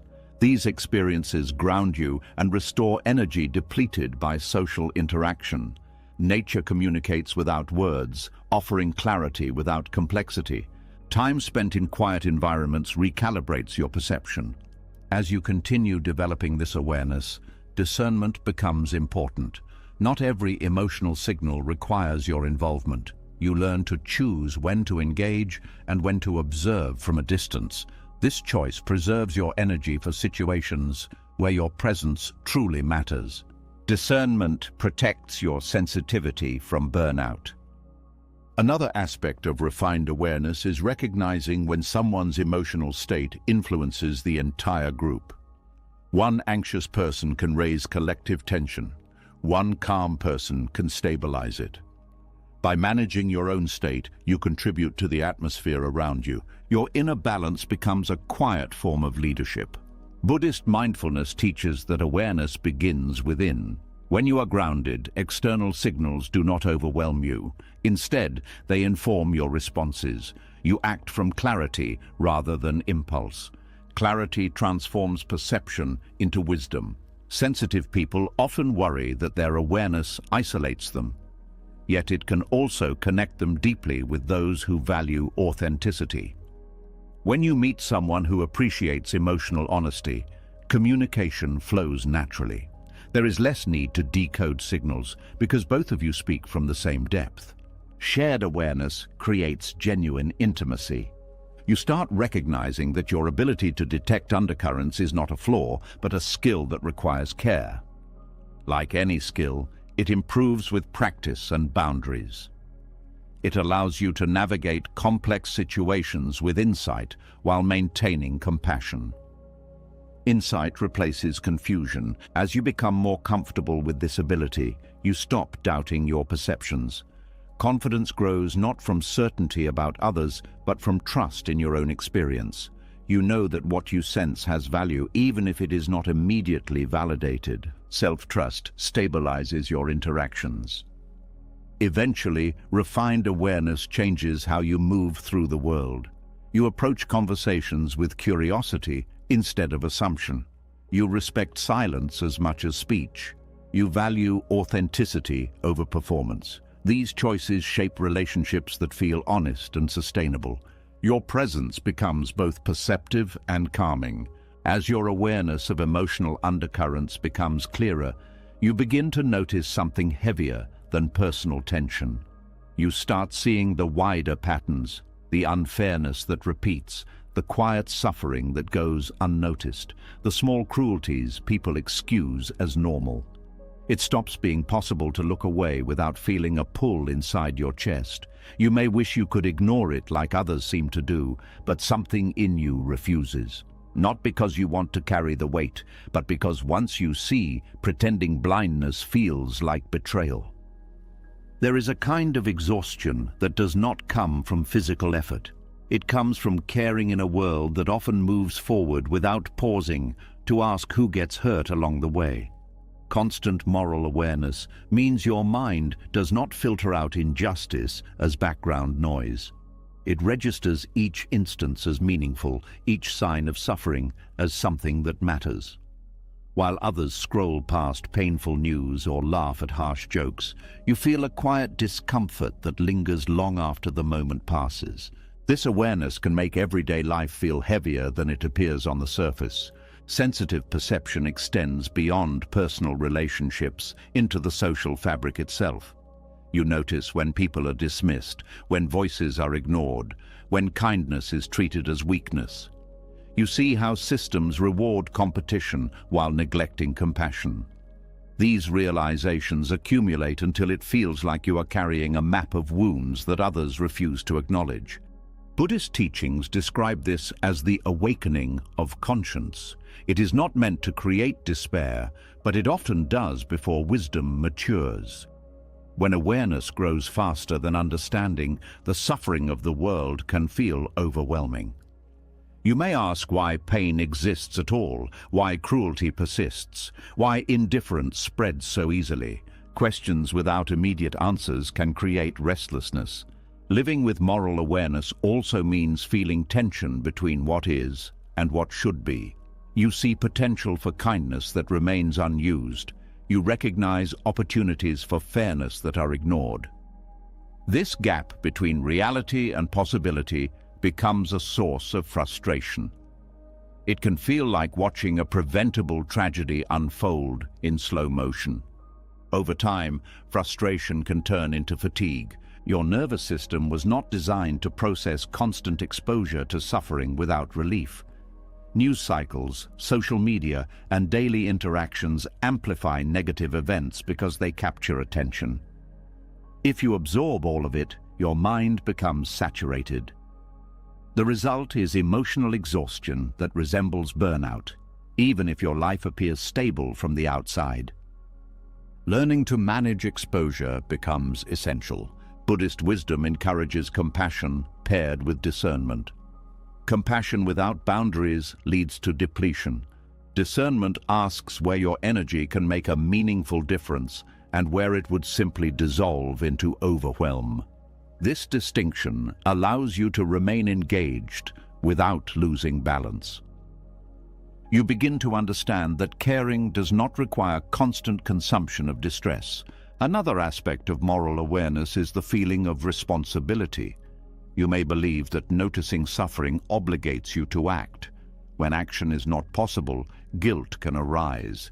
You wonder if doing nothing makes you complicit. This internal conflict intensifies exhaustion because it creates pressure without resolution. Wisdom reframes responsibility as intention rather than control. You cannot fix every injustice, but you can choose how you respond in your immediate sphere. Small acts of kindness, fairness, and honesty become ways of aligning with your values. Instead of trying to change everything at once, you focus on what is within reach. Alignment restores a sense of agency. Moral awareness also challenges your perception of success. Achievements that ignore ethical consequences lose their appeal.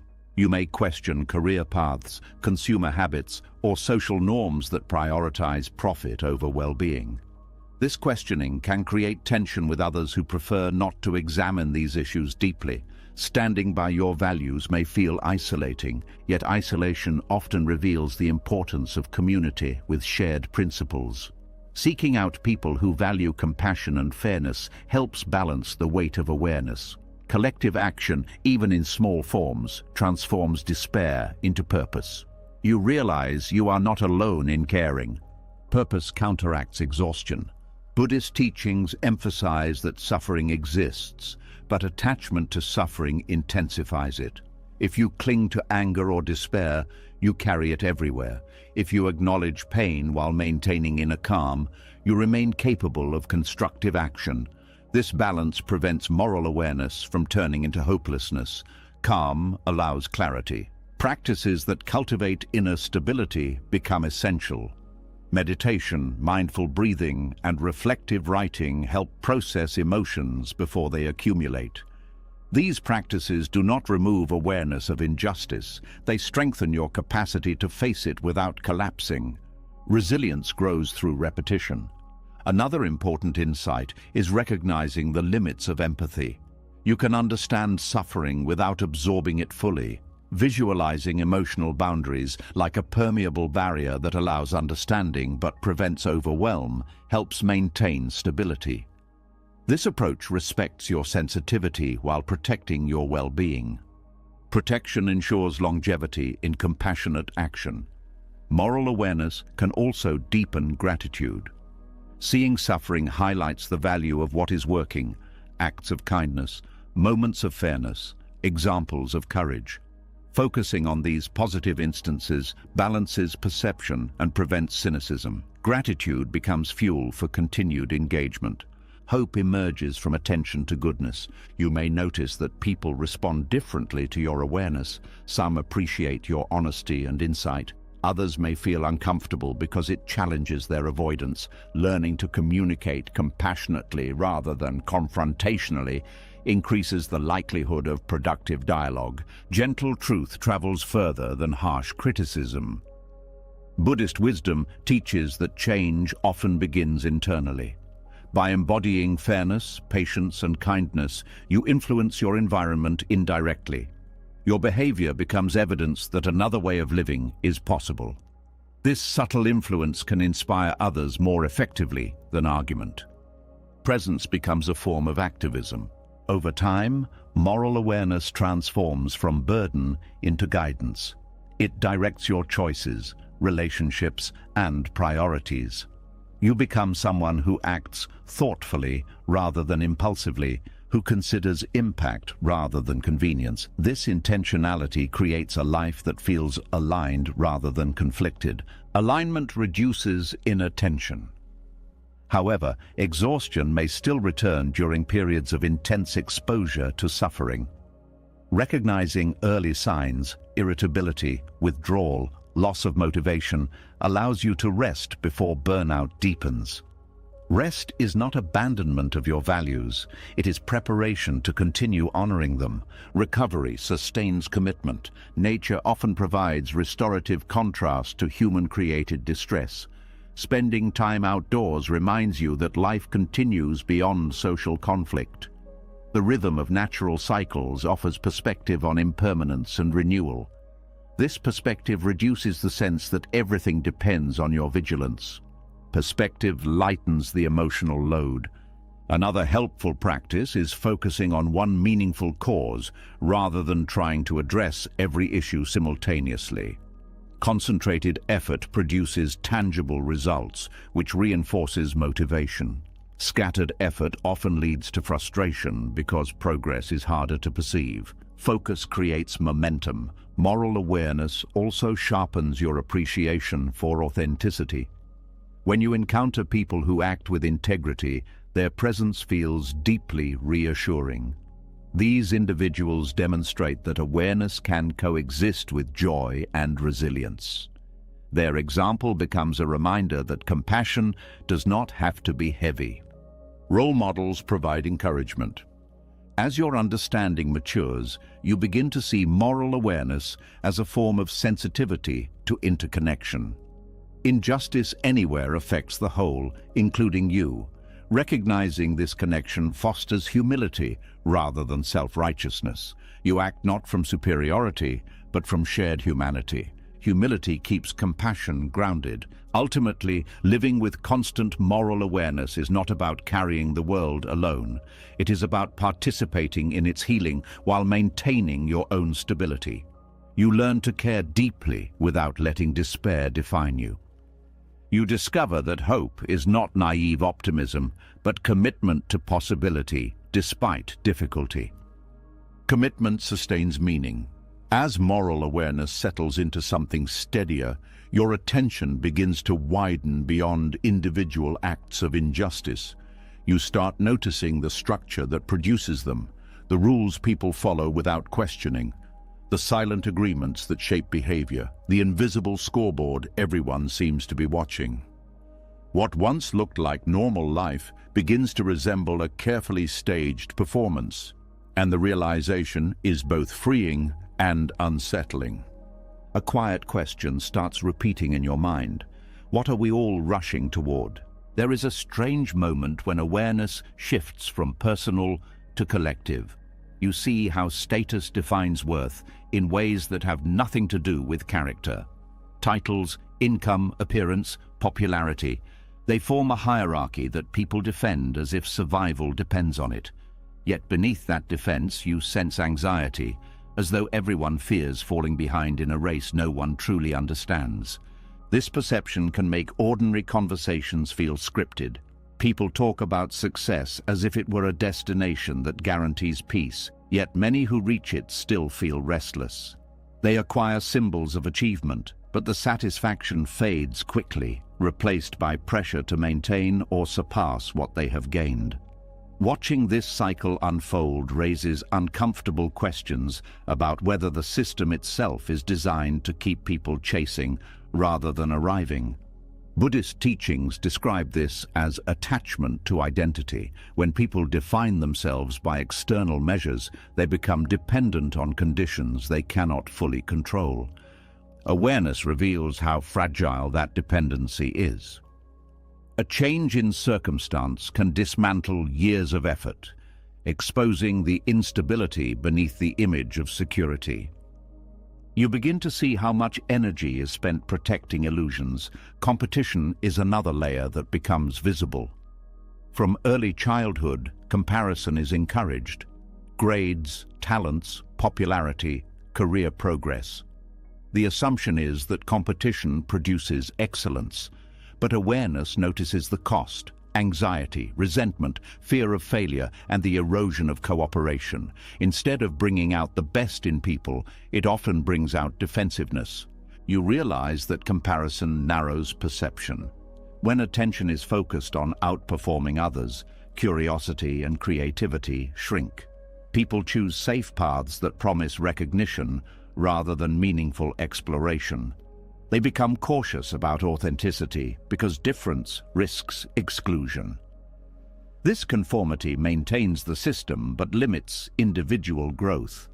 Artificial urgency amplifies the pressure. Deadlines, targets, constant notifications, and the expectation of immediate responses create a sense that everything is critical. Yet when examined closely, much of this urgency serves productivity rather than well-being. It keeps people moving without time to reflect on direction. Awareness slows down enough to question the necessity of constant acceleration. You notice how silence is treated as unproductive, rest as laziness, contemplation as indulgence. The absence of motion feels uncomfortable because stillness exposes uncertainty. Without distraction, people confront questions about purpose that have been postponed indefinitely. Your willingness to sit with uncertainty changes your relationship with time. Instead of measuring value by speed, you begin valuing depth. Conversations that explore ideas feel more fulfilling than quick exchanges. Work that aligns with your values feels more meaningful than tasks completed for approval. You become less interested in multitasking because divided attention dilutes experience.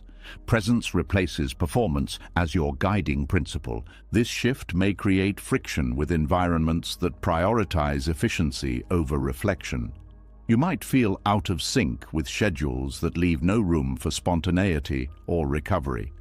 Others may interpret your pace as lack of ambition, even though it reflects intentionality rather than apathy. Awareness teaches you to tolerate misunderstanding. Seeing through societal games also affects consumption habits. Advertising relies on creating dissatisfaction to drive demand. When you recognize this mechanism, you become less susceptible to it. You start asking whether desires originate within you or were planted externally. Contentment becomes a form of resistance. Buddhist wisdom emphasizes that craving perpetuates suffering because it depends on conditions outside your control. Awareness of this pattern allows you to appreciate what you already have. Satisfaction becomes less tied to acquisition and more connected to experience. Simplicity begins to feel luxurious. Another aspect of questioning society is recognizing how narratives shape perception. Stories about what constitutes a good life influence choices long before conscious evaluation. Marriage, career paths, lifestyle expectations. They are presented as milestones rather than options. Awareness restores the freedom to choose deliberately. You start designing your life based on authenticity rather than imitation. This may involve unconventional decisions that others do not immediately understand. The discomfort of deviating from norms tests your confidence, but it also reveals how much of conformity is driven by fear of judgment. Courage grows through alignment with inner truth. At the same time, questioning societal structures does not require rejection of community. It encourages participation with awareness. You engage where your values align and withdraw where they do not. This selective involvement preserves energy and integrity. Discernment replaces blind acceptance. Relationships may shift as well. Some connections were built around shared ambition or mutual validation rather than genuine understanding. As priorities change, these relationships may fade naturally. While this can feel like loss, it creates space for deeper connections rooted in authenticity. Quality begins to matter more than quantity. Awareness also reveals the paradox of control. Society promises security through planning and achievement, yet uncertainty remains unavoidable. Accepting this reality reduces anxiety because you stop expecting permanence from inherently unstable conditions. Letting go of control opens space for adaptability. You learn to approach goals as directions rather than guarantees. Effort remains important, but attachment to specific outcomes loosens. This mindset reduces fear of failure because each experience contributes to growth, regardless of result. Growth becomes the true measure of success. Another realization emerges about identity itself. Labels that once felt solid begin to seem provisional. Career roles, social status, even personality traits change over time. Clinging to fixed definitions creates tension because reality is fluid. Flexibility becomes a source of peace. Buddhist teachings highlight impermanence as a fundamental truth. Everything evolves, including systems that appear stable. Awareness of impermanence prevents overinvestment in temporary structures. You participate fully while recognizing that change is inevitable. Acceptance reduces resistance to transformation. This perspective encourages compassion for those still immersed in the societal game. Instead of judging them, you understand the comfort it provides. Structures offer predictability, and predictability feels safe. Your awareness does not require superiority, only understanding. Understanding softens isolation. Over time, questioning society leads to a quieter form of engagement. You contribute where you can, speak honestly when necessary, and withdraw when participation compromises integrity. This balanced approach prevents cynicism while preserving clarity. Clarity becomes your anchor. You may discover new forms of fulfillment outside conventional markers. Creative expression, service, learning, and connection offer satisfaction that does not depend on comparison. These activities reinforce the sense that meaning is self-generated rather than externally assigned. Meaning becomes portable. Awareness also deepens gratitude for small freedoms, the ability to choose how you spend time, what you value, whom you trust. These freedoms often go unnoticed until you recognize how easily they could disappear. Gratitude strengthens resilience. Eventually, questioning the game of society becomes less about critique and more about liberation. You stop expecting the system to provide identity or purpose. Instead, you cultivate these qualities internally. External circumstances still matter, but they no longer define your sense of self. Inner stability replaces external validation. As you loosen your grip on society's definitions of success and begin grounding your identity in something deeper, another awareness quietly enters your life. It is not loud, not dramatic, not something you can point to easily. It feels more like a soft ache that appears in peaceful moments. A realization that everything you see, everything you love, everything you depend on is already in the process of changing. Nothing stands still long enough to be held forever. A subtle sadness begins to live alongside your gratitude. You may notice it while watching someone laugh, while sitting with family, while walking through a familiar place. There is warmth in the moment, but also a quiet awareness that the moment will never exist in exactly the same way again. This does not mean you are pessimistic. It means you see time moving even when others pretend it is not. Impermanence becomes something you feel, not just something you understand. Buddhist teachings speak of impermanence as one of the fundamental truths of existence. Everything arises, changes, and fades. At first, this teaching can sound abstract, but when awareness deepens, it stops being philosophy and becomes lived experience. You notice aging in faces you see every day. You notice how quickly seasons pass. You notice how memories accumulate while the present keeps moving forward. The passage of time stops being invisible. This clarity can create a unique kind of grief. Not grief for something that has already been lost, but grief for the certainty that loss will come. You feel tenderness towards the present because you know it is temporary. Joy becomes more precious, but also more fragile. You start loving things with the awareness that you cannot keep them. Relationships often become the place where this grief is strongest. You listen to someone speak and feel a quiet appreciation that they are here now, while also sensing that circumstances will change eventually. People move, grow apart, fall ill, or pass away. Awareness does not let you forget this reality. Attachment begins to feel both beautiful and painful.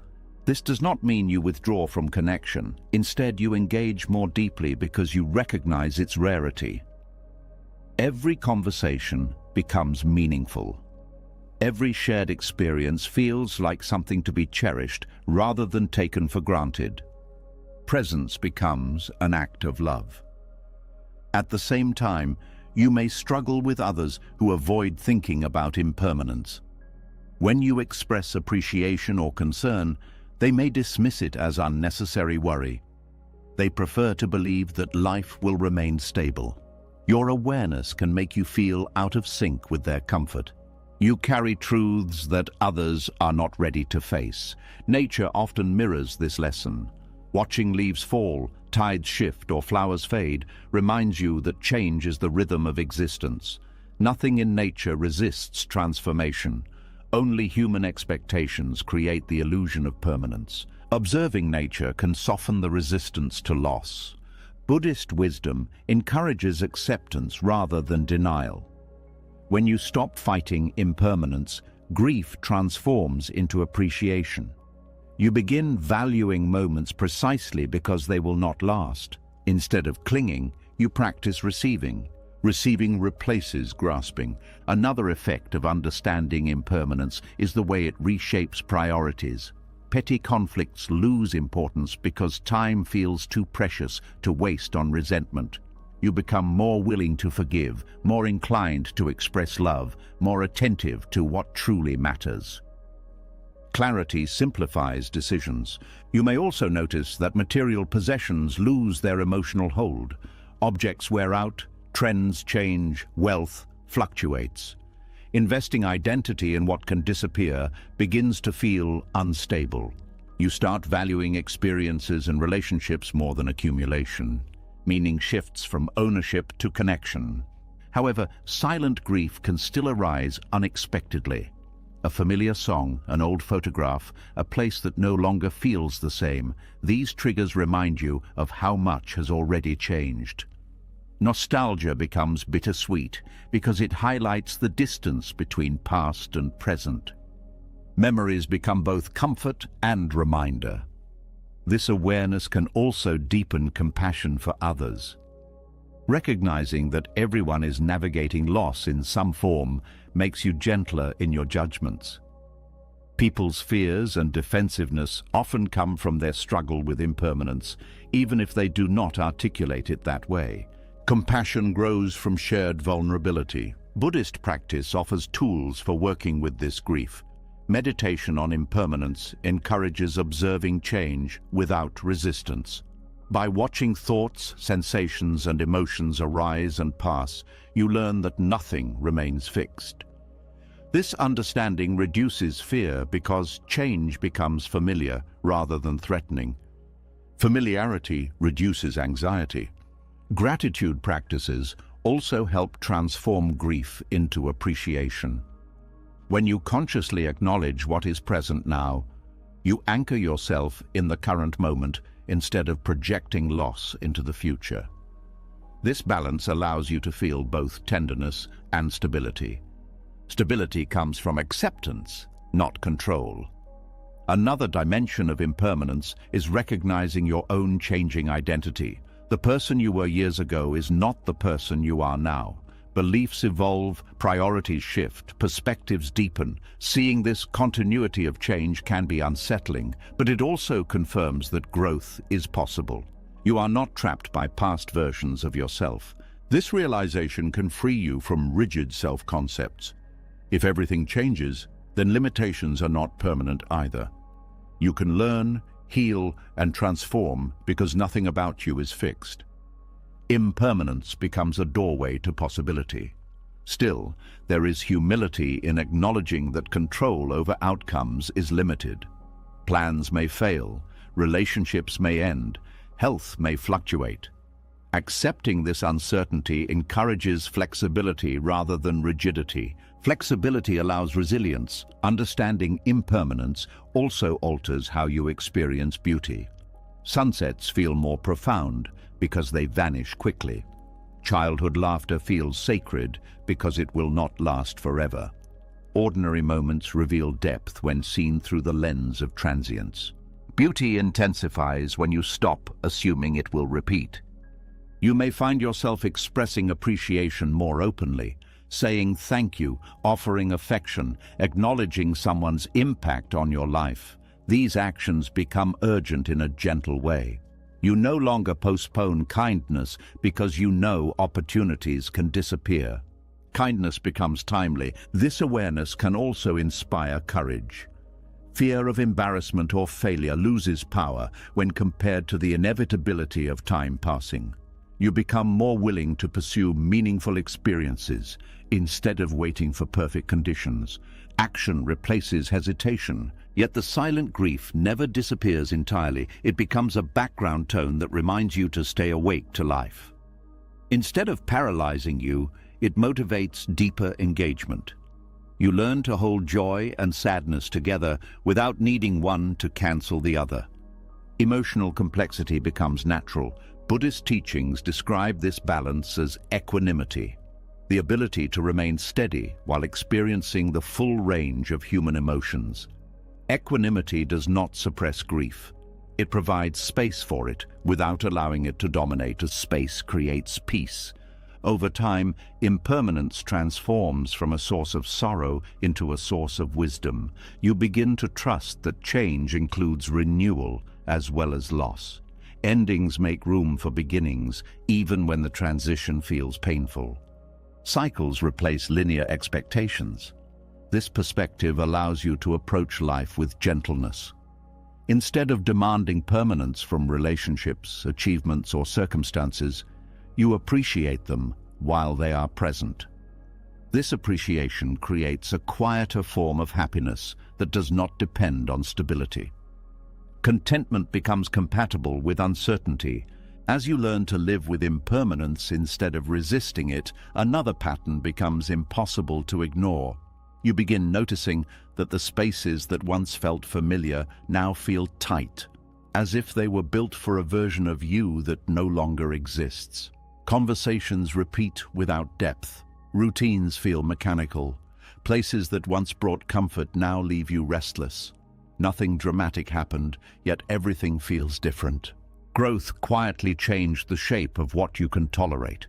There is a strange loneliness in realizing that you have not only lost certain illusions, but also the environments that depended on those illusions. What once felt meaningful now feels shallow, not because it actually changed, but because you did. Awareness expanded, and the container stayed the same. Sensitive perception accelerates this process. When you are deeply aware, you process experiences more thoroughly than most people. You reflect, question, integrate lessons, and adjust your behavior accordingly. This continuous inner movement creates evolution that others may not notice within themselves. While they remain comfortable with patterns, you sense their limitations. Comfort begins to feel like stagnation. You may try to ignore the discomfort at first. You stay in familiar settings, hoping the feeling will fade. You tell yourself you are overthinking, but the sense of misalignment persists because it is not intellectual. It is intuitive. Your nervous system recognizes that the environment no longer supports your development. Resistance only prolongs the tension. Buddhist teachings describe this as attachment to identity and conditions. People cling to what is known because uncertainty feels threatening. When awareness reduces attachment, you become more willing to face uncertainty. This willingness allows growth, but also creates distance from those who prefer stability. You start valuing authenticity over belonging. Outgrowing environments can involve physical places, social circles, or even internal habits. A job that once provided purpose may now feel empty. Friendships based on shared distraction may lose depth. Beliefs inherited from family or culture may no longer resonate. Each shift can feel like a small goodbye. Sensitive individuals often experience these transitions earlier because they notice subtle dissatisfaction before it becomes unbearable. Instead of waiting for crisis, they respond to quiet signals. This responsiveness accelerates change but can create the impression that you are always moving while others remain still. Movement becomes your natural state. However, constant evolution can be exhausting. You may long for stability, but struggle to find environments that match your current awareness.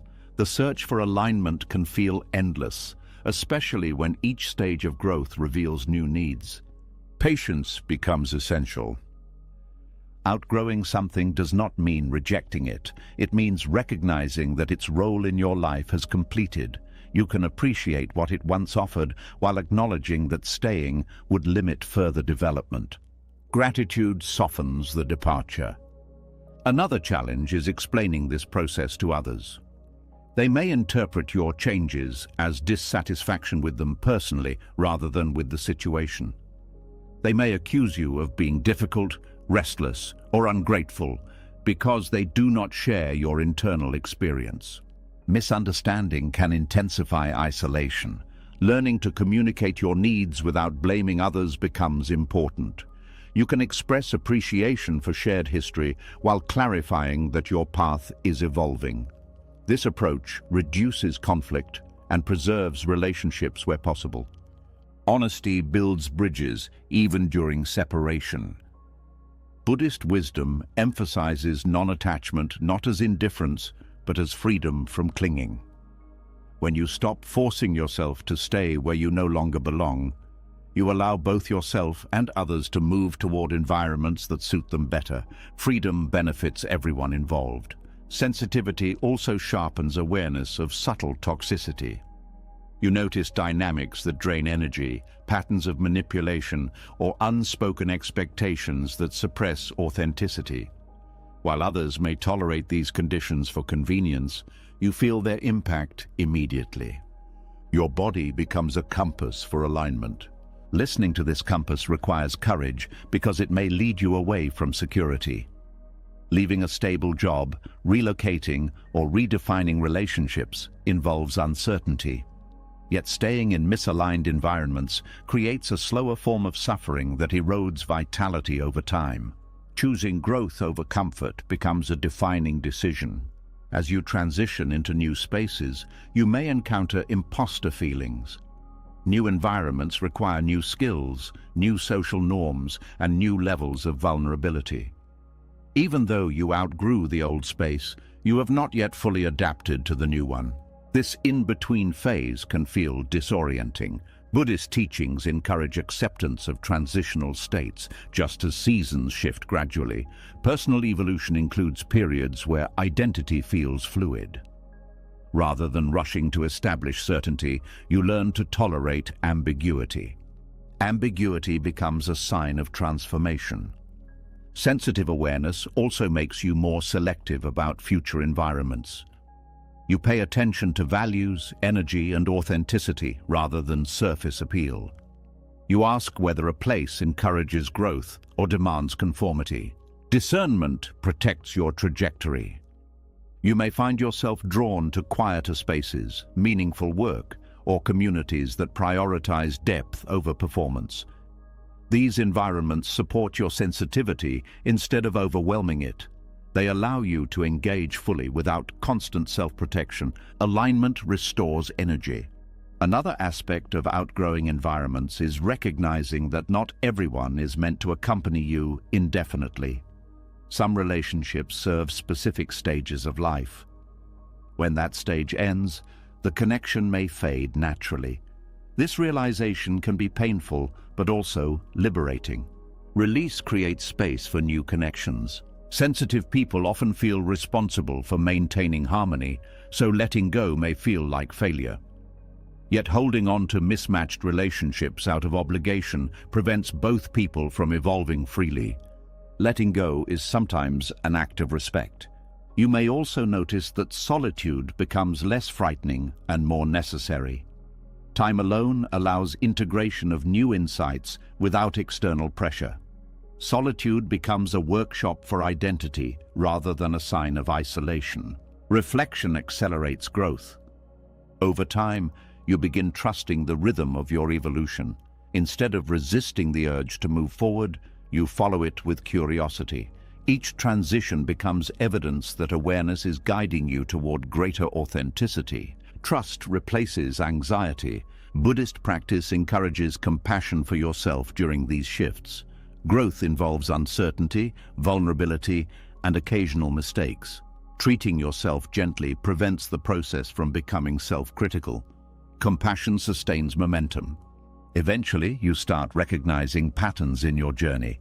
Each time you outgrow an environment, it prepares you for a more aligned one. What once felt like loss reveals itself as progression. Perspective turns change into narrative. Your sensitivity, once perceived as weakness, reveals itself as an evolutionary advantage. It allows you to adapt quickly, learn deeply, and respond to life with awareness rather than inertia.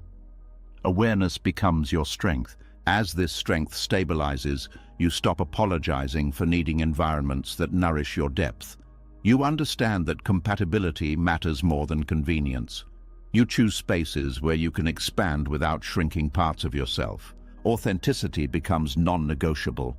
As you begin settling into environments that reflect your growth, a new tension quietly appears. You realize that awareness does not only change where you belong, it changes what you can tolerate pretending not to see. Situations that others dismiss as normal start feeling impossible to ignore. Conversations that rely on polite denial feel heavy. You may stay silent to keep peace, yet inside there is a clear recognition that something is not true. Once your eyes adjust to clarity, darkness no longer feels comfortable. There is a particular discomfort that comes from knowing more than you can easily express. You sense contradictions in people's words and actions. You recognize patterns repeating even when everyone insists things are different this time. You see consequences forming long before they become visible to others. And with that vision comes a quiet frustration, because awareness does not grant control, it only removes ignorance. You cannot unknow what you have already understood. Buddhist teachings describe ignorance as one of the roots of suffering, but they also acknowledge that losing ignorance can feel painful at first. Illusions provide comfort. They simplify complexity and protect the mind from uncertainty. When awareness dissolves those illusions, reality appears raw and unresolved. You see both beauty and imperfection without filters. Denial once acted as a shield, and now the shield is gone. This can affect personal relationships deeply. You may notice unhealthy dynamics that others normalize. You may understand the emotional cost of certain choices long before they are acknowledged. When you speak about these concerns, you risk being labeled negative or overly serious. When you stay silent, you feel complicit in maintaining the illusion. Silence becomes heavy, speech becomes risky. Sensitive awareness forces you to navigate this tension carefully. You learn that timing matters. Not every truth needs to be spoken immediately, and not everyone is ready to hear it. Wisdom involves discerning when honesty will create understanding and when it will only create resistance. Discernment protects relationships without sacrificing integrity. Another challenge is witnessing self-deception. People often construct narratives that protect their identity. They justify harmful behavior, avoid responsibility, or reinterpret events to maintain a sense of control. Seeing through these narratives can create distance, because engaging with them requires pretending you do not see what you see. Pretending becomes emotionally exhausting. You may attempt to participate in light conversation, to laugh at jokes that mask discomfort, to agree with opinions that contradict your understanding. Each time, a small tension builds inside. This tension is not arrogance, it is the strain of acting against your perception. Authenticity becomes difficult to compromise. Buddhist practice encourages compassion toward those who rely on denial.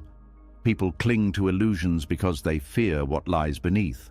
Fear of loss, fear of uncertainty, fear of facing their own pain. These motivations shape avoidance. Recognizing this softens judgment and replaces irritation with empathy. Empathy prevents awareness from turning into isolation. Still, empathy does not eliminate the loneliness of seeing clearly. You may long for spaces where honesty is welcomed, where difficult truths can be discussed without defensiveness. Finding such spaces can take time, especially in cultures that prioritize positivity over authenticity. You begin seeking depth rather than agreement. Awareness also changes how you view your own past. Actions or beliefs that once felt justified may now appear misguided. You recognize mistakes without the comfort of excuses. This self-awareness can bring regret, but it also creates accountability. Accountability becomes a pathway to growth. Instead of hiding from your past, you integrate it. You acknowledge the lessons it provided and the harm it may have caused. This integration allows you to move forward without denial, even if forgiveness from yourself or others takes time. Growth replaces self-protection. There is also a subtle grief in losing innocence. Not innocence in the sense of naivety, but the ease of moving through life without constant reflection. Awareness makes every decision feel significant because you understand its ripple effects. Simplicity becomes harder to maintain. Complexity becomes unavoidable. You may notice that humor changes as well. Jokes that rely on cruelty or ignorance feel uncomfortable. Entertainment that normalizes harmful behavior loses appeal. Your nervous system reacts to content differently because you recognize its implications.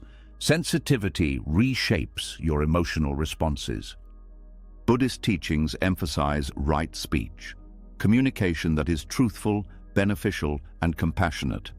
Applying this principle helps navigate situations where denial dominates. Instead of confronting illusions aggressively, you offer clarity gently, allowing others space to process. Gentleness increases the chance of acceptance. Awareness also requires accepting that some illusions will persist regardless of your efforts. You cannot force understanding. Letting go of the need to correct everything reduces frustration. You focus on living truthfully rather than convincing others to do the same. Example becomes more powerful than argument. Another aspect of this difficulty is recognizing societal denial. Systems often maintain stability by avoiding uncomfortable truths. Environmental impact, inequality, mental health struggles. These issues are acknowledged in theory but minimized in practice. Seeing this gap can create a sense of helplessness. Helplessness can lead to withdrawal if not balanced with purpose. Engaging in meaningful action, even on a small scale, counters this feeling. Supporting ethical initiatives, volunteering, or simply treating people with kindness becomes a way to align behavior with awareness. Action restores a sense of agency. Agency reduces despair. Awareness also sharpens intuition. You detect subtle inconsistencies before they become obvious. Trusting this intuition prevents you from being drawn into harmful situations, but it may also make you cautious. You learn to balance openness with discernment. Discernment safeguards well-being. Over time, you develop the ability to coexist with denial without absorbing it. You listen without internalizing false narratives. You participate without abandoning clarity. This balance allows you to maintain relationships while honoring your perception. Balance becomes a form of mastery. You also discover that awareness can be shared through presence rather than words. Calm honesty, steady attention, and respectful listening create an environment where truth feels less threatening. People may open up gradually, revealing doubts they had hidden even from themselves. Trust emerges from consistency. Buddhist wisdom reminds us that awakening is not a single event, but an ongoing process. Each layer of awareness reveals new challenges and new insights. The difficulty of pretending not to know what you know becomes easier as you learn to live without needing universal validation. Validation becomes internal rather than external. Eventually, the tension softens. You stop wishing you could return to ignorance because you recognize the freedom awareness provides. Even though denial offered comfort, it also limited authenticity. Clarity, despite its challenges, allows deeper connection with reality. Reality becomes a source of peace rather than fear. As you grow more comfortable living without denial, your awareness begins tracing patterns beneath everyday life. Situations that others brush off as minor irritations start revealing something deeper. A short disagreement, a misunderstood comment, a moment of tension in a routine interaction, these moments no longer feel isolated. They seem connected to larger questions about identity, meaning, and the way people protect themselves from vulnerability. What looks small on the surface begins to feel significant underneath. You may find yourself replaying conversations long after they end, not because you enjoy conflict, but because you sense there was more happening than anyone acknowledged. A simple argument about time, money, or responsibility might reveal fears of being unappreciated, unheard, or replaced. You start seeing how daily friction often carries emotional history that has nothing to do with the immediate situation. Every conflict becomes a doorway into hidden narratives. Deep perception does not allow you to dismiss these signals. Instead of labeling disagreements as personality clashes, you begin asking what they represent. Why did this comment trigger such a strong reaction? What insecurity did it touch? What expectation remained unspoken? These questions transform conflict from annoyance into insight. Insight replaces blame. Buddhist teachings emphasize that suffering often arises from attachment to identity, opinions, and expectations. When these attachments are threatened, even slightly, the mind reacts defensively. Awareness reveals this mechanism in real time. You see how people protect their sense of self even at the cost of connection. Defensiveness becomes understandable rather than frustrating. This understanding can shift how you respond. Instead of escalating tension, you may choose curiosity. You listen for what lies beneath the words rather than focusing on the words themselves. This approach often softens the interaction because it addresses the underlying need rather than the surface disagreement. Listening becomes a form of compassion. At the same time, deep perception can make conflicts feel heavier. You recognize the fragility of relationships, the difficulty of genuine communication, the layers of misunderstanding that accumulate over time. What others view as a brief argument may feel like evidence of unresolved issues that could grow if ignored. Your mind sees trajectories, not just moments. This ability can create anxiety if not balanced with trust. You may fear that every conflict signals a larger breakdown. Learning to distinguish between temporary friction and structural problems becomes essential. Not every disagreement predicts disaster. Some simply reflect human imperfection. Perspective prevents overinterpretation. Another dimension of deep perception is recognizing your own role in conflict. Instead of focusing solely on the other person's behavior, you examine your reactions. What expectation did you carry? What need did you hope would be fulfilled? Self-reflection turns conflict into an opportunity for growth rather than a battle to win. Responsibility replaces defensiveness. Buddhist mindfulness encourages observing emotions as they arise without immediately acting on them. This pause creates space for thoughtful response instead of automatic reaction. In conflict situations, this practice can transform the tone of the interaction entirely. Calm presence disrupts escalation. You may also notice how cultural conditioning shapes conflict. Many societies reward assertiveness while discouraging vulnerability. As a result, people express frustration indirectly or aggressively rather than openly admitting hurt. Deep perception recognizes these patterns and searches for authenticity beneath them. Authenticity becomes the true goal of communication.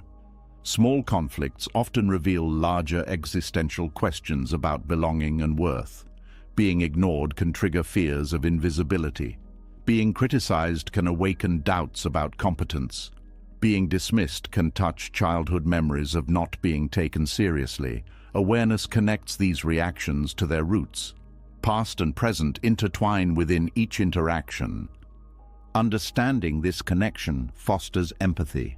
Instead of viewing someone as unreasonable, you consider what experiences might have shaped their sensitivity. This perspective does not excuse harmful behavior, but it humanizes it. Humanization reduces hostility. Deep perception also highlights the impermanence of conflict itself. Intense emotions fade, perspectives shift, apologies emerge. Recognizing this cycle helps you avoid making permanent decisions based on temporary feelings. You become less likely to cut ties impulsively and more willing to allow space for resolution. Patience supports reconciliation. However, patience does not mean tolerating repeated harm. Awareness helps you identify patterns that require boundaries. If a conflict repeats without progress, it signals a deeper incompatibility or unresolved issue. Setting limits protects your well-being while acknowledging reality. Boundaries transform awareness into action. Another insight emerges about communication styles. Some people process emotions verbally, others internally. Misunderstandings occur when these styles clash. Recognizing this difference allows you to adjust expectations and avoid interpreting silence or intensity as rejection. Flexibility improves understanding. You may also observe how language shapes perception during conflict. Words can escalate or soothe depending on tone and intention. Choosing language carefully becomes a skill that prevents unnecessary harm. Speaking with clarity and respect encourages the same response in return. Language becomes a tool for healing. Buddhist teachings on right intention emphasize approaching interactions with goodwill rather than the desire to dominate. When your goal is mutual understanding rather than victory, conflict becomes collaborative instead of adversarial. Collaboration restores connection. Deep perception often leads to questioning the purpose of conflict itself. Why do people argue instead of expressing vulnerability directly? Why is admitting fear or hurt considered weakness? These questions reveal societal norms that prioritize strength over openness. Openness becomes a quiet act of courage. You may begin modeling a different approach by expressing your own feelings honestly.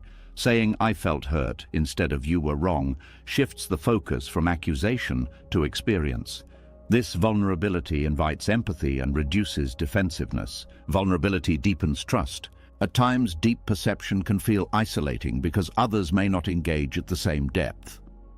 They may prefer quick resolutions or avoidance. Accepting that not everyone processes conflict introspectively prevents disappointment. Acceptance preserves emotional energy. Another aspect of this awareness is recognizing humor as a coping mechanism. Jokes often diffuse tension, but can also mask unresolved issues. Sensitive perception distinguishes between healthy lightness and avoidance disguised as laughter. Discernment clarifies intention. You also start noticing how physical states influence conflict. Fatigue, stress, hunger, and overstimulation reduce patience and increase reactivity. Addressing these factors can prevent conflicts from escalating unnecessarily. Self-care becomes part of relational health. Over time, you learn to approach disagreements as opportunities to refine communication and strengthen understanding.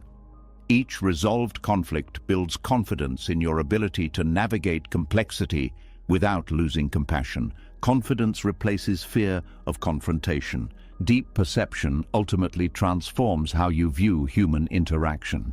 Instead of seeking a life free from conflict, you recognize that tension is part of growth. Differences reveal perspectives that would otherwise remain hidden. Managed with awareness, conflict becomes a catalyst for deeper connection. Growth becomes the hidden gift of friction. As you become more skilled at seeing the hidden layers inside conflict and human behavior, another challenge quietly rises. You realize that understanding pain does not protect you from absorbing it. Every story you hear, every tension you witness, every silent struggle you sense begins to collect inside your body. Compassion, once a strength, starts to feel like an open door that never closes. You want to care, but you also want to breathe. There is a difference between feeling with someone and drowning beside them. Sensitive awareness often begins without boundaries. When you first recognize suffering clearly, your instinct is to respond fully, to offer presence, to stay open no matter how heavy the atmosphere becomes. But over time, this openness can turn into exhaustion. You notice your energy dropping after certain interactions. You feel emotionally saturated even when nothing dramatic happened. Your nervous system carries echoes of experiences that were not yours to carry. Compassion without limits quietly becomes self-neglect. Buddhist teachings describe compassion and wisdom as inseparable. Compassion feels the pain of others. Wisdom knows how much to hold. Without wisdom, compassion turns into overwhelm. With wisdom, it becomes sustainable care. This balance is what allows someone to remain kind without becoming depleted. Boundaries are not walls, they are filters. Closing the emotional floodgates does not mean becoming indifferent. It means choosing when and how deeply to engage. You learn that you can listen without absorbing every detail into your own emotional body. You can support without taking responsibility for outcomes that are beyond your control. Responsibility and empathy are not the same. Many sensitive people struggle with this distinction. They feel guilty for stepping back, as if distance equals abandonment. But true compassion recognizes that burnout helps no one. When you protect your energy, you preserve your ability to show up consistently rather than intensely and briefly. Consistency matters more than intensity. Practices of mindfulness help create this balance. By observing emotions as passing states rather than permanent realities, you reduce the urge to merge with them. You learn to sit beside someone's pain without internalizing it as your own. This skill requires patience because the habit of absorbing feelings often developed over many years. Awareness retrains emotional reflexes. Physical cues become important guides. Tightness in your chest, shallow breathing, mental fatigue. These signals indicate that you are exceeding your capacity. Instead of ignoring them to appear strong, you acknowledge them as information. Your body becomes an ally in maintaining boundaries. Listening to your body prevents silent depletion. Another aspect of closing the floodgates involves redefining kindness. Kindness does not always mean saying yes. Sometimes it means declining requests that would overwhelm you. Sometimes it means encouraging someone to seek professional help instead of relying solely on your presence. Sometimes it means allowing others to face consequences so they can grow. Healthy kindness respects autonomy. Buddhist wisdom emphasizes non-attachment, which includes non-attachment to being needed. When you release the need to rescue others, you allow relationships to become more balanced. You offer support without creating dependency. This approach honors both your limits and the other person's capacity. Mutual respect replaces silent obligation. You may notice that certain people resist your boundaries. They were accustomed to your constant availability and may interpret your limits as rejection. Responding with calm consistency rather than defensiveness helps them adjust. Over time, those who value you will respect your boundaries, while others may drift away. Boundaries reveal the true nature of relationships. Closing the emotional floodgates also requires cultivating spaces where you can release accumulated tension. Solitude, creative expression, movement, and time in nature allow emotions to settle naturally. These activities are not escapes, they are forms of maintenance. Maintenance sustains compassion. Meditation practices that focus on loving kindness toward yourself are especially helpful. Sensitive individuals often direct compassion outward while neglecting themselves.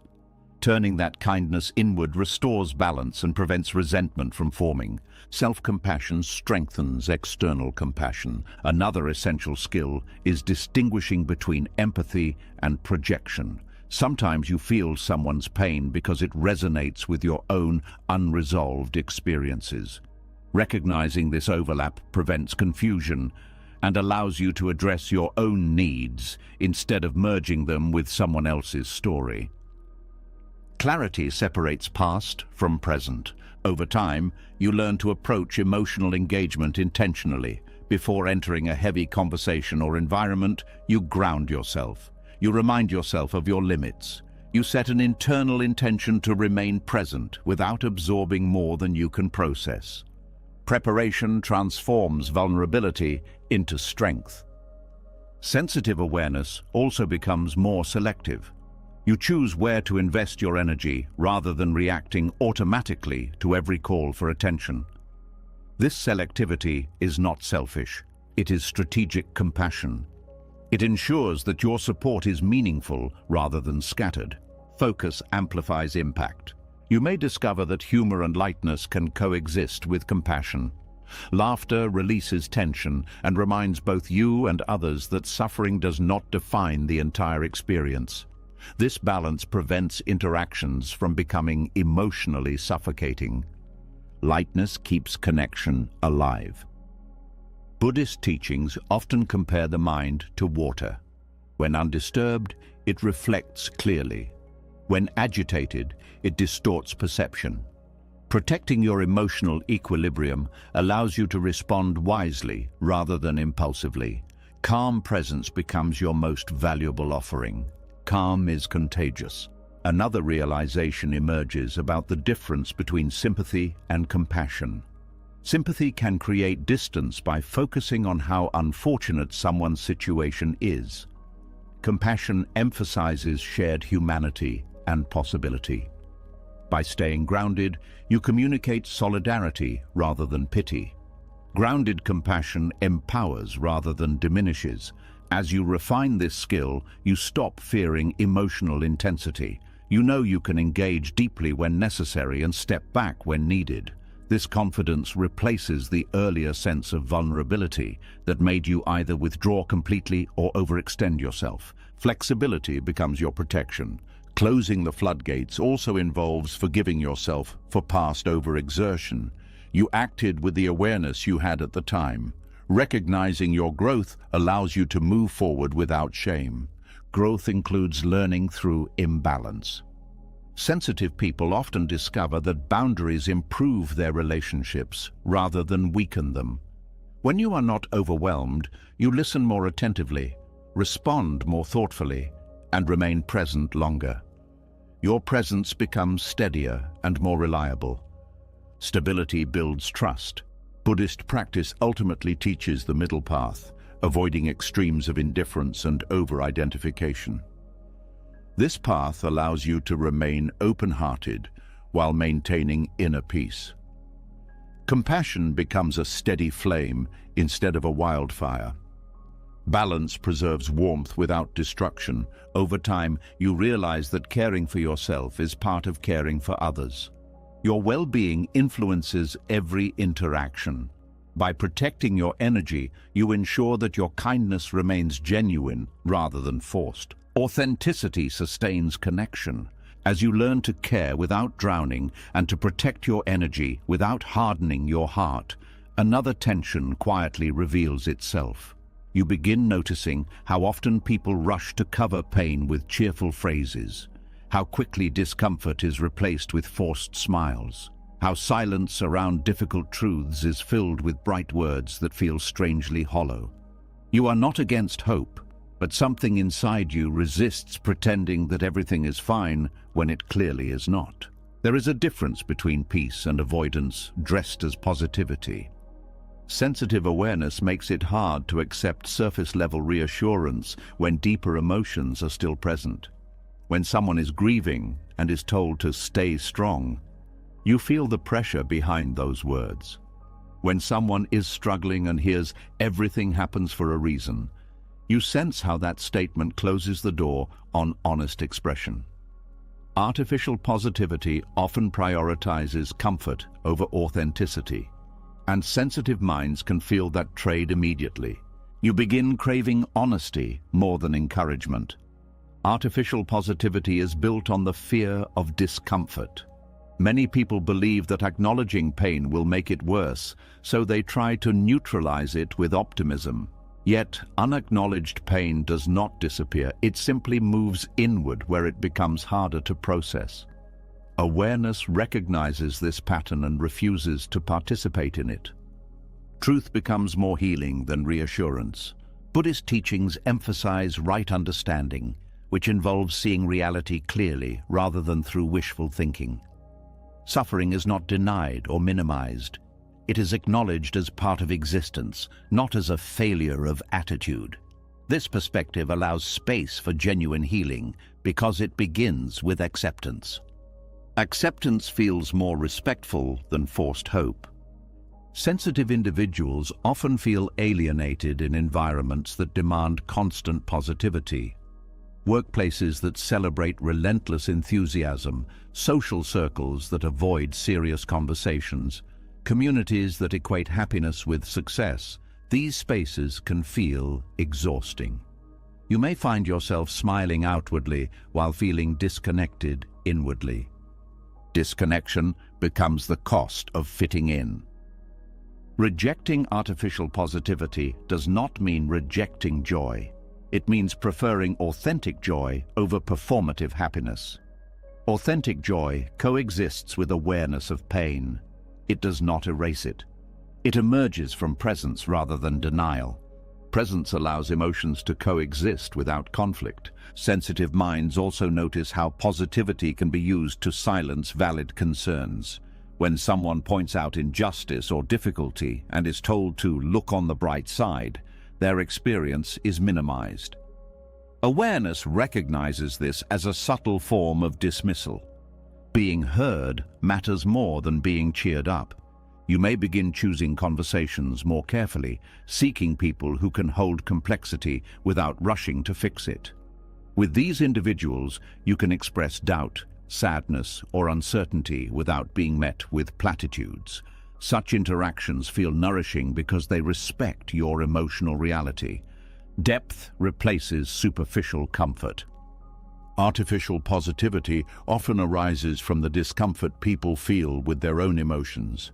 They project optimism outward to avoid confronting what they carry inside.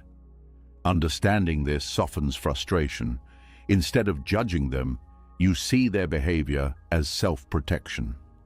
Compassion replaces irritation.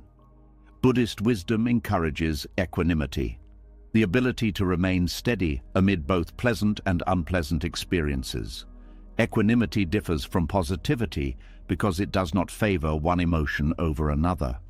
It allows joy without clinging and sorrow without resistance. Balance becomes more appealing than constant brightness. Sensitive awareness also reshapes your relationship with language. Words that once sounded encouraging may now feel empty if they lack sincerity. You become attentive to tone, timing, and intention. A simple acknowledgement delivered with presence can mean more than elaborate reassurance delivered automatically. Sincerity carries emotional weight. You may also struggle with self-imposed positivity. Cultural messages often teach that negative feelings are weaknesses to be overcome quickly. Sensitive individuals internalize these messages and pressure themselves to be okay even when they are not. Awareness exposes this pattern and invites gentleness instead. Self-honesty becomes a form of care. Allowing yourself to feel fully without labeling emotions as good or bad creates space for integration. Sadness can coexist with gratitude. Anger can coexist with love. Fear can coexist with courage. Artificial positivity demands emotional uniformity, but awareness embraces complexity. Complexity reflects reality more accurately than simplicity. Another aspect of this struggle involves social expectations. Celebrations, milestones, and gatherings often assume collective happiness. If your internal state does not match the atmosphere, you may feel compelled to perform enthusiasm. This performance drains energy because it requires suppressing authenticity. Authenticity becomes more valuable than approval. Sensitive people often become safe spaces for others because they do not dismiss difficult feelings. People who feel misunderstood elsewhere may gravitate toward you. While this can deepen connection, it can also intensify your exposure to pain. Maintaining boundaries remains important to prevent imbalance. Supporting others does not require absorbing everything. Buddhist practice teaches that suffering decreases when we stop resisting what is present. Artificial positivity resists unpleasant reality by replacing it prematurely. Honest presence acknowledges reality first, allowing transformation to occur naturally rather than forcibly. Transformation follows acceptance, not denial. You may discover that silence can be more compassionate than words. Sitting beside someone without trying to fix their feelings communicates solidarity. It reassures them that they do not have to perform strength or happiness for your comfort. Shared presence dissolves loneliness. Over time, rejecting artificial positivity clarifies your values. You prioritize authenticity, empathy, and understanding over appearances. This clarity influences your choices, from relationships to work to personal habits. You gravitate toward environments that welcome truth. Alignment reduces internal conflict. Sensitive awareness also deepens appreciation for genuine optimism. When hope arises organically rather than being imposed, it feels steady and believable. You learn to distinguish between optimism that denies reality and optimism that emerges from resilience. Resilient hope coexists with awareness of difficulty. Buddhist teachings describe joy as a natural quality that arises when the mind is clear. It is not manufactured or forced. It appears when conditions allow, like sunlight emerging when clouds pass. This understanding relieves pressure to feel a certain way at all times. Emotions become weather rather than identity. As you practice honest presence, you may inspire others to relax their own defenses. When someone sees that you can hold pain without collapsing, they feel permission to be real. Authenticity spreads quietly, creating pockets of genuine connection within environments dominated by performance. Authenticity becomes contagious in the best way. Eventually, you stop apologizing for not participating in artificial positivity. You accept that your sensitivity is not negativity, it is clarity. You value being grounded over being perceived as cheerful. This confidence stabilizes your interactions and reduces the need for explanation. Clarity becomes a form of peace. As you grow more comfortable living with honesty instead of artificial comfort, your awareness begins to notice another kind of quiet sorrow. It is not about your own life this time. It appears when you look at people you care about and sense the strength, intelligence, kindness, or creativity inside them. Qualities that remain unused because fear, habit, or doubt keeps them small. You see what they could become, and the distance between that possibility and their current reality hurts in a way that is difficult to explain. There is a grief that comes from watching someone settle for less than their own capacity. Sensitive perception makes potential visible. You notice the moments when someone speaks passionately about a dream, but quickly dismisses it. You hear the hesitation in their voice when they talk about change. You see the patterns that keep repeating even when the outcome is always the same. Others may interpret these moments as personality traits, but you sense that they are defenses against uncertainty. Unrealized potential feels like a story paused before its most meaningful chapter. This awareness can create a quiet frustration because you cannot force transformation. Growth requires willingness, and willingness cannot be imposed from outside. You may offer encouragement, share insights, or create opportunities, yet the final step must come from them. Watching that step remain untaken can feel like witnessing time slip away. Helplessness becomes part of compassion. Buddhist teachings emphasize that attachment to outcomes leads to suffering. When you become attached to someone's growth, you unintentionally place expectations on their journey. Awareness invites you to support without controlling, to care without demanding progress on your timeline. Letting go of control becomes an act of respect. Still, the emotional weight does not disappear easily. You may question whether you should say more, do more, or intervene differently. You replay conversations, wondering if the right words could have sparked change. This internal dialogue reflects your desire to alleviate suffering, even when that suffering is self-created. You learn that insight alone does not guarantee action. Many people avoid their potential because it requires confronting discomfort. Change disrupts identity, challenges relationships, and introduces uncertainty. Staying the same may be limiting, but it feels predictable. Sensitive awareness recognizes this trade-off and understands why people choose safety over expansion. Fear often disguises itself as contentment. Witnessing this can deepen empathy. Instead of viewing someone as lazy or indifferent, you see the invisible barriers they face. Past disappointments, criticism, or lack of support may have shaped their self-perception. Understanding these influences softens judgment and replaces it with patience.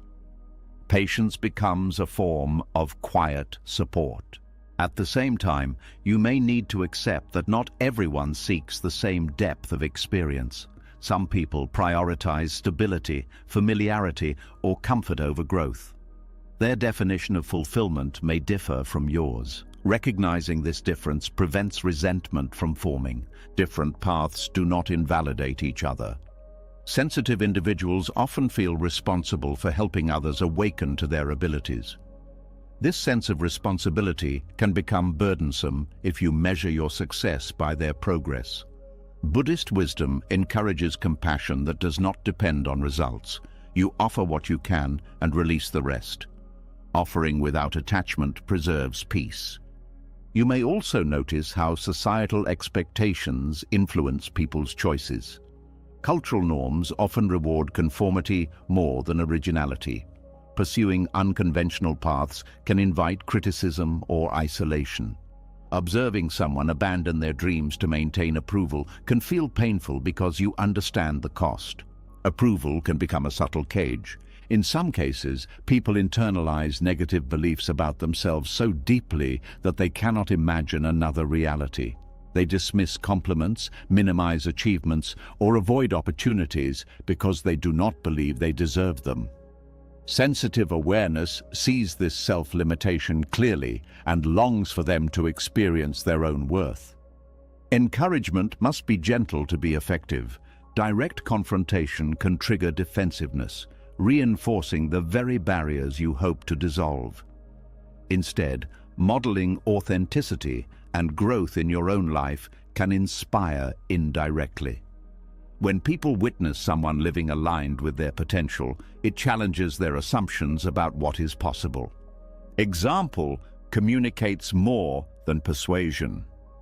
There is also a bittersweet recognition that some lessons can only be learned through experience. You may foresee consequences that others cannot yet see, but interfering too strongly can prevent them from discovering insight on their own. Trusting their journey requires humility. Humility acknowledges the limits of perception. Witnessing wasted potential can also motivate reflection on your own life. It prompts questions about where you might be holding back, where fear may still influence your decisions. Instead of focusing solely on others, you turn the lens inward. Self-awareness prevents projection. Buddhist teachings emphasize compassion for all beings, including those who resist change.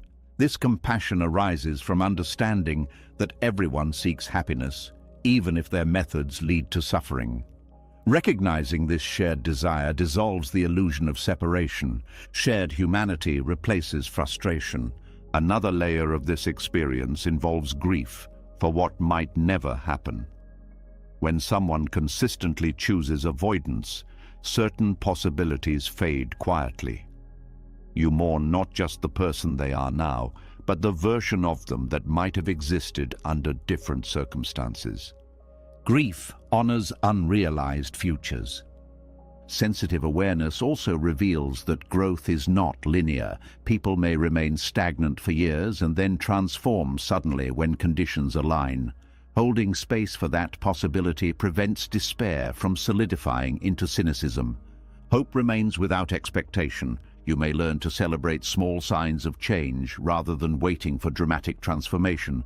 A moment of honesty, a willingness to try something new, a shift in perspective. These subtle movements indicate that potential is not lost, only dormant. Recognition reinforces progress. Buddhist practice encourages loving kindness, which involves wishing well-being for others regardless of their choices. This attitude frees you from the burden of needing to see immediate results. Your care becomes unconditional rather than transactional. Unconditional care reduces emotional strain. At times, distance may be necessary. Constant exposure to self-limiting behavior can drain your energy and influence your mindset.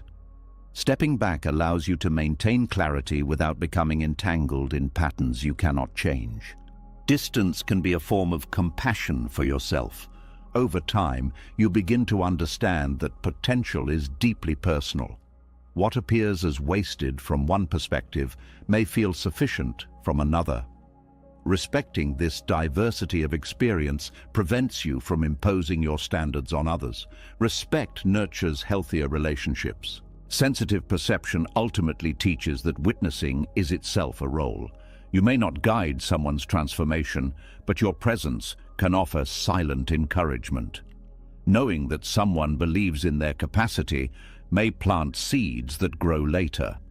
Belief can outlast immediate influence. As you integrate this understanding, the pain softens into a quieter awareness. You continue caring without carrying the weight of outcomes. You recognize that each person's path unfolds according to forces beyond your comprehension. Acceptance replaces urgency, and as this acceptance deepens, another awareness begins to surface. A heightened sensitivity to the passage of time itself, a constant perception of how quickly moments dissolve, even while they are happening. As acceptance softens the urge to control other people's paths, your attention begins to shift towards something even more unavoidable. You start noticing not just what people are doing with their lives, but how quickly life itself is moving. Conversations end sooner than they feel like they should. Familiar places change without warning. Faces age in ways that are subtle but undeniable. Moments that once felt permanent reveal themselves as brief pauses in a much larger flow. There is a quiet ache that comes from realizing nothing is staying. This awareness does not arrive as panic, but as a constant background signal. You begin to feel time passing in ordinary situations, while waiting in traffic, while listening to someone speak, while watching the sky shift colors at sunset. Instead of drifting through these moments, you feel their fragility. Each one carries the weight of being unrepeatable. Presence becomes both a gift and a burden. Sensitive awareness dissolves the illusion that life will slow down later. The idea of someday starts to feel uncertain.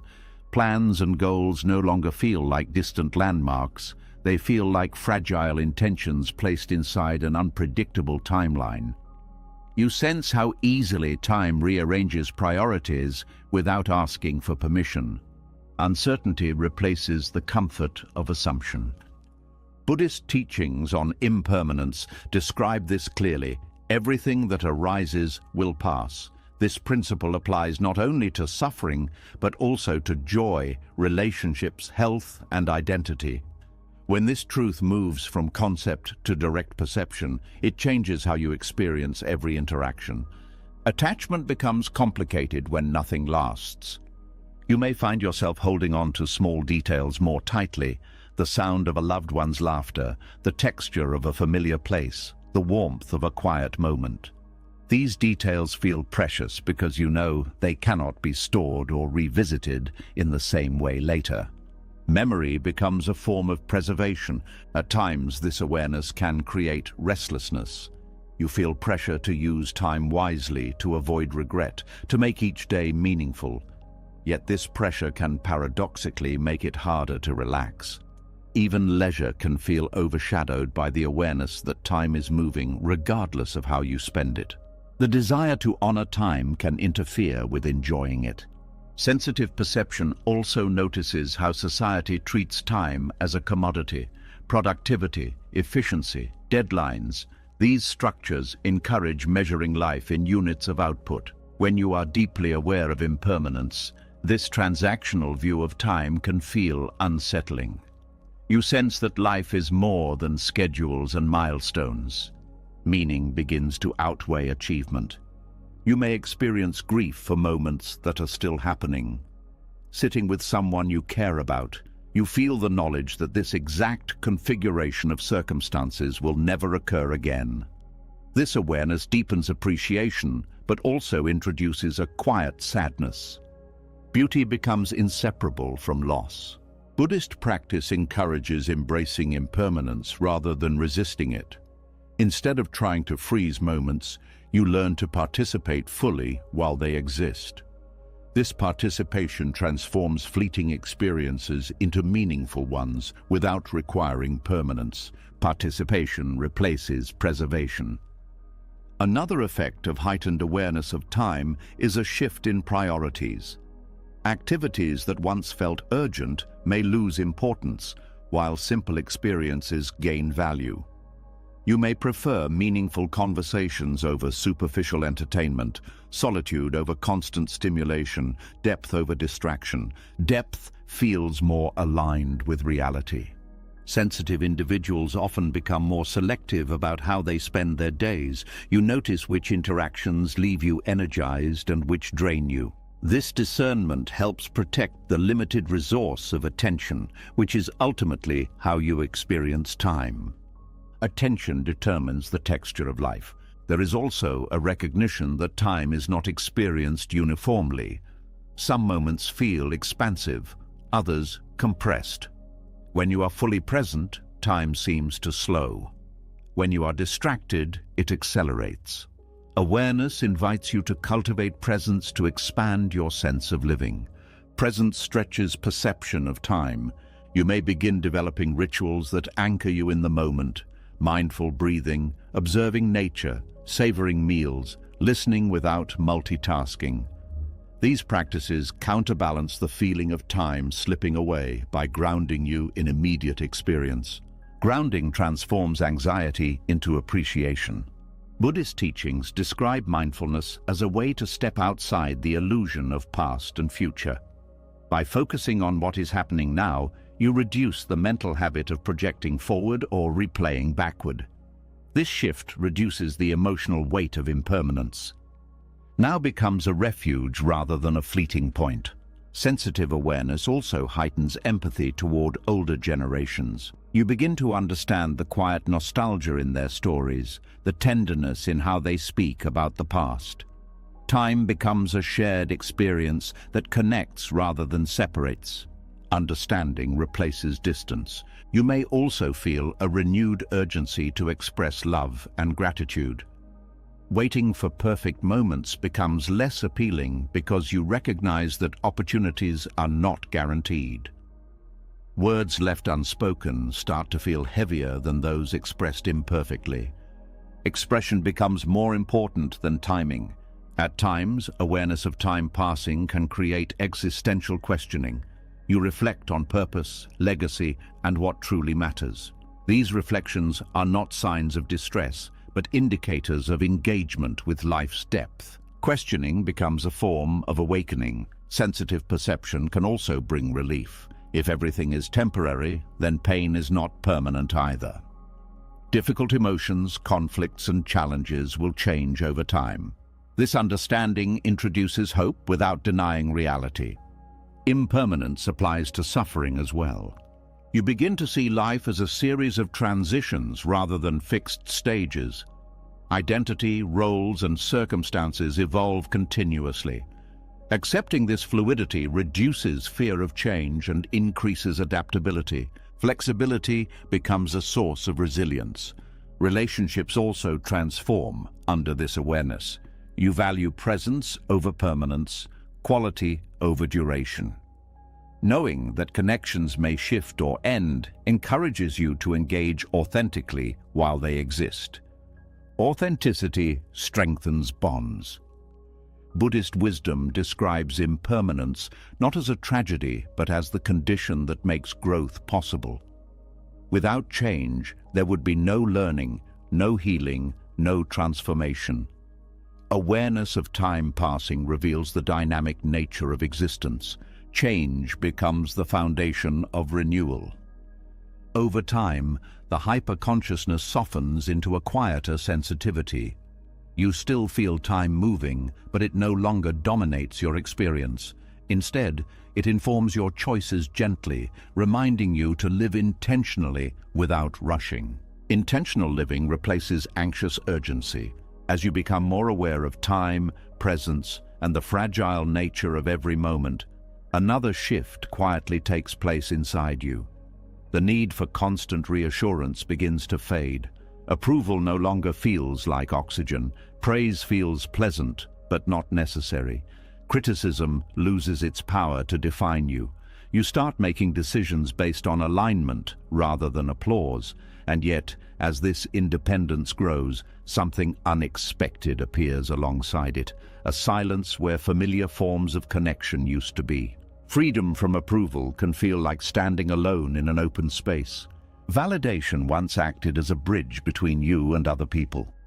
Shared opinions, mutual praise, group identity. These things created a sense of belonging. When you outgrow the need for them, the bridge does not disappear immediately, but it becomes less traveled. You notice conversations that revolve around comparison or approval feel less engaging. Compliments that once lifted your mood now pass through you without leaving a strong impact. External noise loses its emotional grip. This change can be confusing because it removes both pressure and comfort at the same time. Without the need to impress, you feel lighter. Without the reinforcement of approval, you may also feel less visible. Human beings are social by nature, and even when you no longer depend on validation, the desire for connection remains. Independence does not cancel the need to be understood. Sensitive awareness makes this paradox more noticeable. You can feel complete within yourself while still sensing the absence of resonance with others. You are no longer seeking approval, but you still long for recognition at a deeper level, not for what you achieve, but for who you are. Recognition becomes more meaningful than validation. Buddhist teachings describe the concept of non-attachment to praise and blame. When you stop clinging to positive feedback and stop fearing negative feedback, your mind stabilizes. However, this stability can create distance from environments built on evaluation. Spaces driven by competition or comparison may feel less inviting. Calmness can appear as detachment to those who rely on excitement. You may notice that people respond differently to you. Some admire your self-assurance, while others interpret it as disinterest or superiority. Without actively seeking approval, your behavior disrupts social patterns that depend on mutual reinforcement. This disruption can unintentionally create distance. Authenticity changes relational dynamics.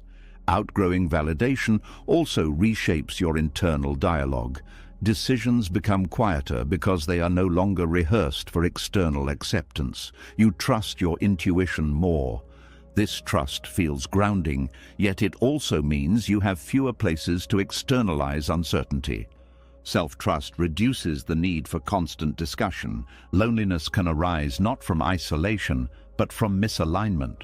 You may still be surrounded by people, yet feel that your motivations, concerns, and reflections operate on a different wavelength. Conversations may skim the surface while your thoughts move deeper. Depth without shared language creates quiet distance. Sensitive individuals often become observers in social settings. You participate, but you also notice the underlying patterns, how people seek reassurance, how status influences interaction, how silence makes others uncomfortable. This observation can make it difficult to fully immerse yourself. Awareness can separate you from spontaneity. At the same time, you may feel relief from no longer performing. Without the pressure to maintain an image, your energy becomes more stable. You are free to express uncertainty, admit mistakes, or change direction without fearing judgment. Freedom replaces performance anxiety. Buddhist wisdom suggests that true belonging begins with belonging to yourself. When you accept your nature fully, you no longer need to shape it to fit expectations. This internal belonging provides stability even when external connections fluctuate. Self-acceptance becomes a foundation. Yet being human means still desiring companionship. You may find yourself searching for relationships built on authenticity rather than validation. These connections are rarer but more fulfilling because they do not depend on constant reinforcement. Quality replaces quantity in relationships. Outgrowing validation also changes your relationship with success. Achievements feel meaningful when aligned with your values, not when they attract admiration. Recognition becomes secondary to purpose. This shift can make traditional measures of success feel less motivating. Purpose becomes a stronger driver than approval. You may experience moments of nostalgia for the simplicity of earlier stages, when belonging felt easier because it was based on shared approval seeking. Awareness brings clarity, but clarity sometimes removes comforting illusions. Clarity can feel like losing a familiar shelter. Sensitive perception also reveals that many people depend on validation because they lack internal stability. Recognizing this fosters compassion rather than judgment. You understand that their need for approval is not weakness, but a strategy for navigating uncertainty. Compassion bridges the gap created by difference. Loneliness softens when you encounter individuals who have also outgrown validation. With them, conversations flow without performance. Silence feels comfortable. Presence replaces the need for constant affirmation. Shared awareness creates quiet companionship. Buddhist teachings emphasize interconnectedness, the idea that separation is partly an illusion created by perception. Even when you feel alone, you are part of a larger network of experiences and relationships. Remembering this perspective reduces the sense of isolation. Connection exists beyond immediate interaction. You may also discover new forms of belonging through creative expression, service, or spiritual practice. These activities connect you with others who value authenticity over approval. They create communities centered on shared intention rather than comparison. Intentional communities provide grounding. Outgrowing validation teaches you to appreciate solitude without fearing it. Solitude becomes a space for reflection, restoration, and creativity rather than a sign of exclusion. You learn to enjoy your own company as much as others. Solitude transforms from emptiness into nourishment. At times, loneliness still appears unexpectedly. It may surface during celebrations, transitions, or quiet evenings. Instead of resisting it, you acknowledge it as part of the human experience. Loneliness does not mean you have made the wrong choices. It means you are aware of connection's importance. Acknowledgement reduces emotional resistance. Over time, the loneliness evolves into a quieter presence that coexists with peace. You understand that independence and connection are not opposites, but complementary forces. You can stand alone while remaining open to meaningful bonds. Balance replaces the need for extremes. Sensitive awareness ultimately reveals that approval was never the true source of belonging. Genuine connection arises from shared authenticity, not shared performance. When you live aligned with your values, you attract people who resonate naturally. Resonance replaces validation as the basis of connection. As you begin forming connections based on resonance rather than approval, another layer of awareness quietly unfolds.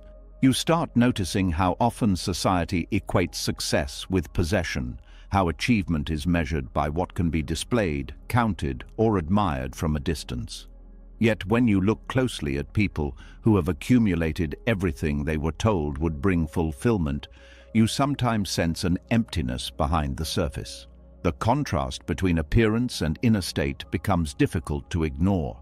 There is a difference between having everything and feeling whole. Sensitive perception makes you aware of the emotional atmosphere surrounding material success.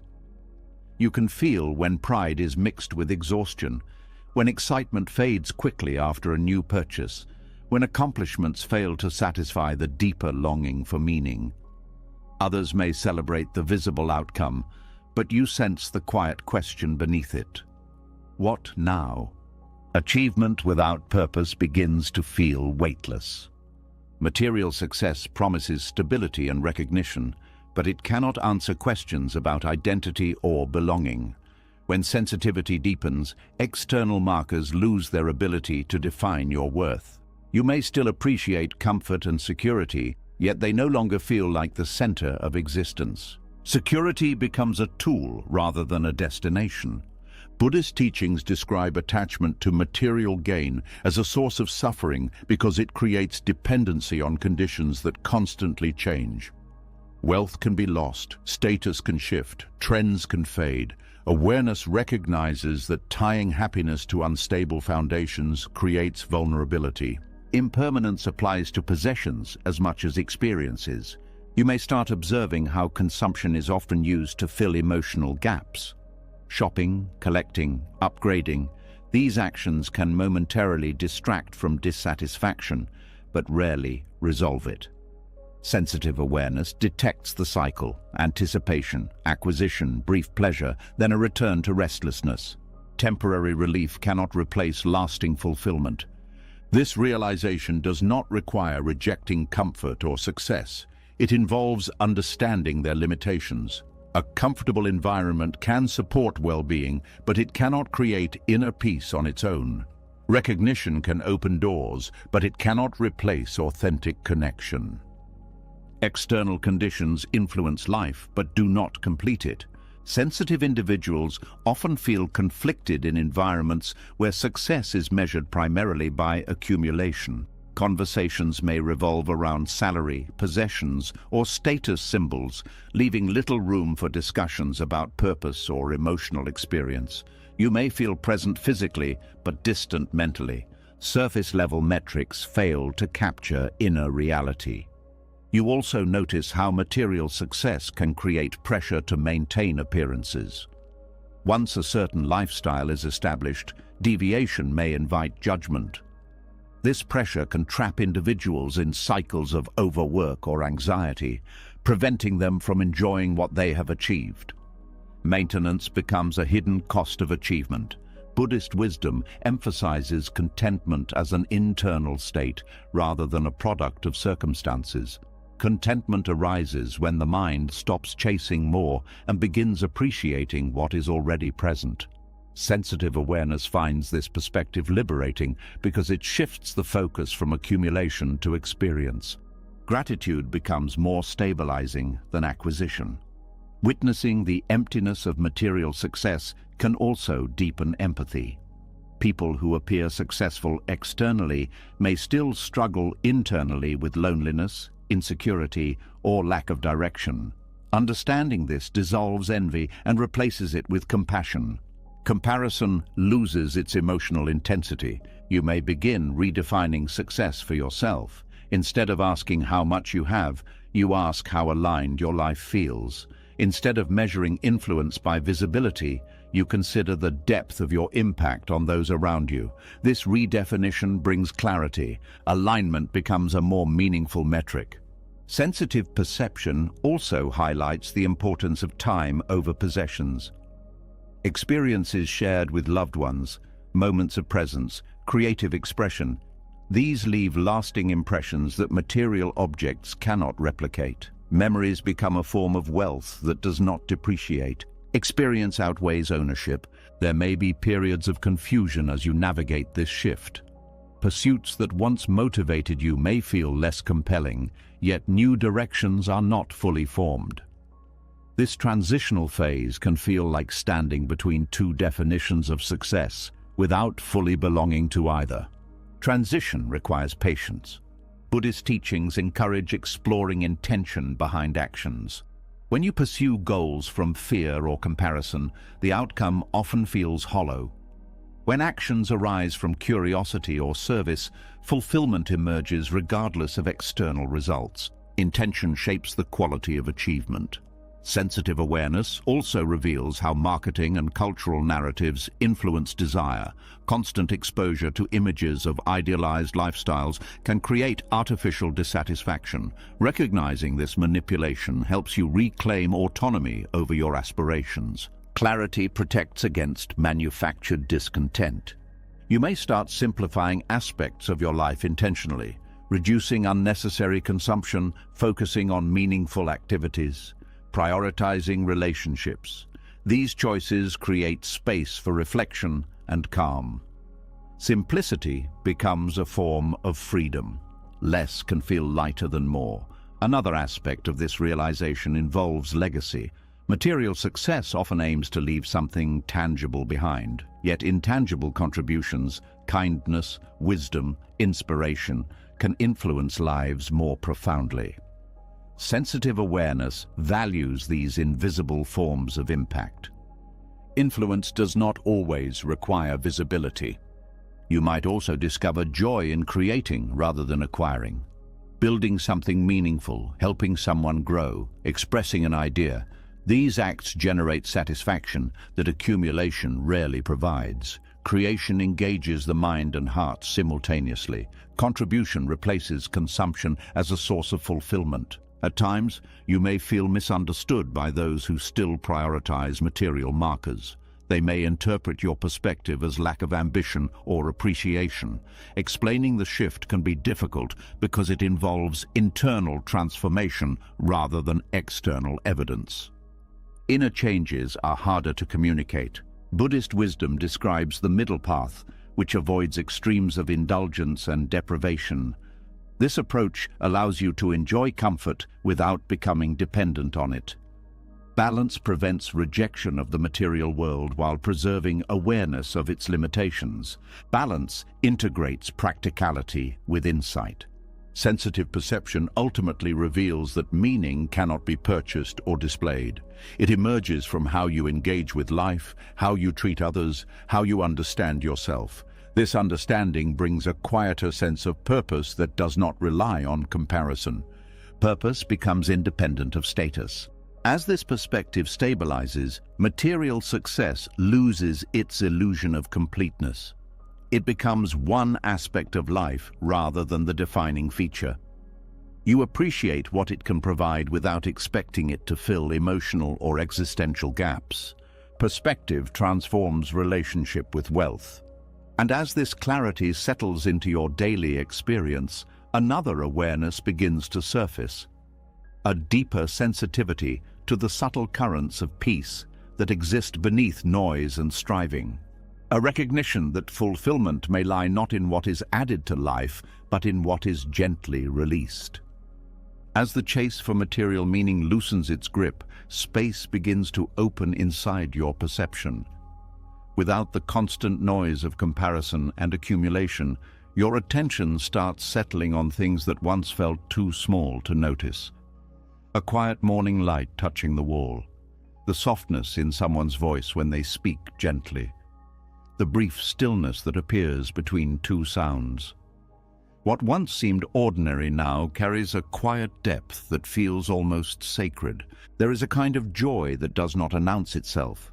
Sensitive awareness transforms the way you experience the world by slowing your perception. Instead of scanning for what is impressive or useful, your mind becomes receptive to what is subtle.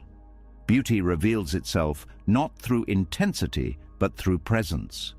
It exists in textures, pauses, and details that require patience to perceive.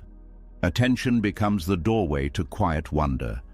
Buddhist teachings often speak about mindfulness as a way of returning to the immediacy of experience. When the mind is not preoccupied with past regrets or future plans, it becomes available to what is happening now.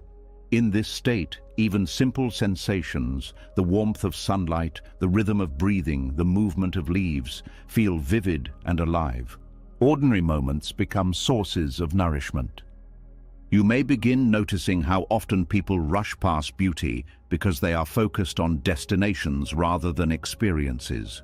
Walking quickly to the next task, scrolling through moments instead of inhabiting them, speaking without listening.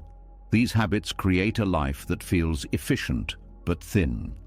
Awareness interrupts this pattern. Slowness restores richness to perception. Sensitive individuals often feel a quiet connection to nature because natural environments operate without pretense.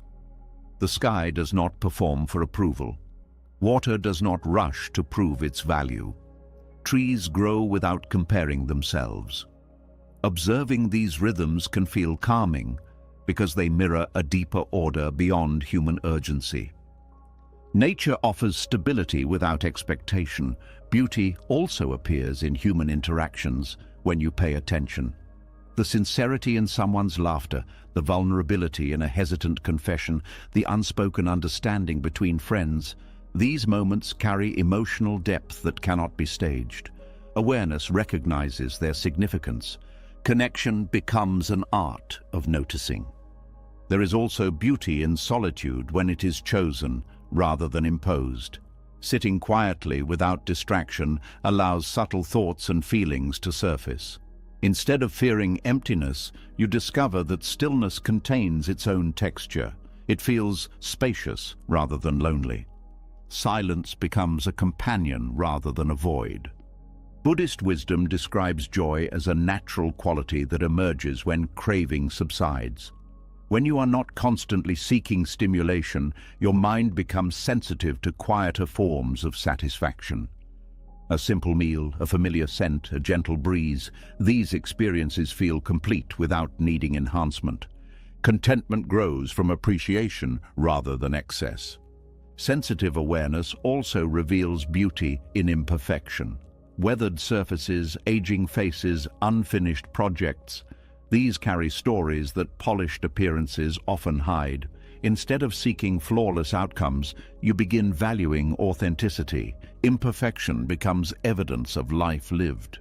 You may find that creative expression deepens this perception. Writing, drawing, music, or any form of creation trains the mind to observe details more carefully. Creation requires attention, and attention amplifies awareness of beauty. Expression sharpens perception. Another aspect of subtle beauty involves emotional nuance. You become attuned to the quiet shifts in your own feelings, the calm that follows release, the relief after honesty, the warmth that appears when you forgive yourself. These internal experiences are as meaningful as external ones. Inner landscapes contain their own beauty. Sensitive individuals often feel gratitude more intensely because they recognize how easily moments could have been different. Gratitude does not arise from obligation, but from awareness of fragility. Knowing that nothing is guaranteed heightens appreciation. Gratitude transforms fleeting moments into lasting impressions. Buddhist practice encourages loving kindness, which extends gentle goodwill toward oneself and others. Practicing this mindset softens perception, allowing beauty to appear even in challenging situations. Compassion reveals humanity where judgment once dominated. Kindness clarifies vision. You may also notice how beauty emerges from contrast. A quiet pause after noise, a cool breeze after heat, rest after effort. These transitions highlight experiences that might otherwise go unnoticed. Awareness makes you sensitive to these shifts. Contrast deepens appreciation. Sensitive perception can transform routine into ritual. Preparing tea becomes an act of presence. Cleaning a space becomes a form of care. Walking becomes an opportunity to observe rather than simply travel. These rituals anchor you in the moment. Ritual brings intention to everyday actions. There is also beauty in witnessing growth, whether in yourself or others. Subtle changes in perspective, resilience after difficulty, renewed hope after disappointment. These transformations often occur quietly. Awareness recognizes them even when they are not celebrated publicly. Growth often unfolds without spectacle. Buddhist teachings describe the mind as naturally luminous when free from agitation. This luminosity allows perception to become clearer and more receptive. Beauty is not something added to the world. It is something revealed when the mind is calm enough to see it. Calmness uncovers what was always present. Sensitive individuals may also develop a deeper appreciation for art, literature, and music because these forms capture subtle emotions and experiences. Art becomes a mirror that reflects aspects of life that are difficult to articulate directly. Art translates silent feelings into shared understanding. You may discover that beauty can coexist with sadness, a melancholic song, a fading sunset, a farewell conversation. These moments carry emotional complexity that feels profound rather than purely painful. Awareness allows you to hold both feelings simultaneously. Bittersweet experiences often feel the most real. Another realization emerges about presence as a form of love. When you give someone your full attention without distraction, you communicate value more powerfully than through words. This quality of presence creates meaningful connection. Attention becomes an expression of care. Sensitive awareness ultimately reveals that quiet joy does not depend on extraordinary circumstances. It arises from how deeply you engage with what is already here.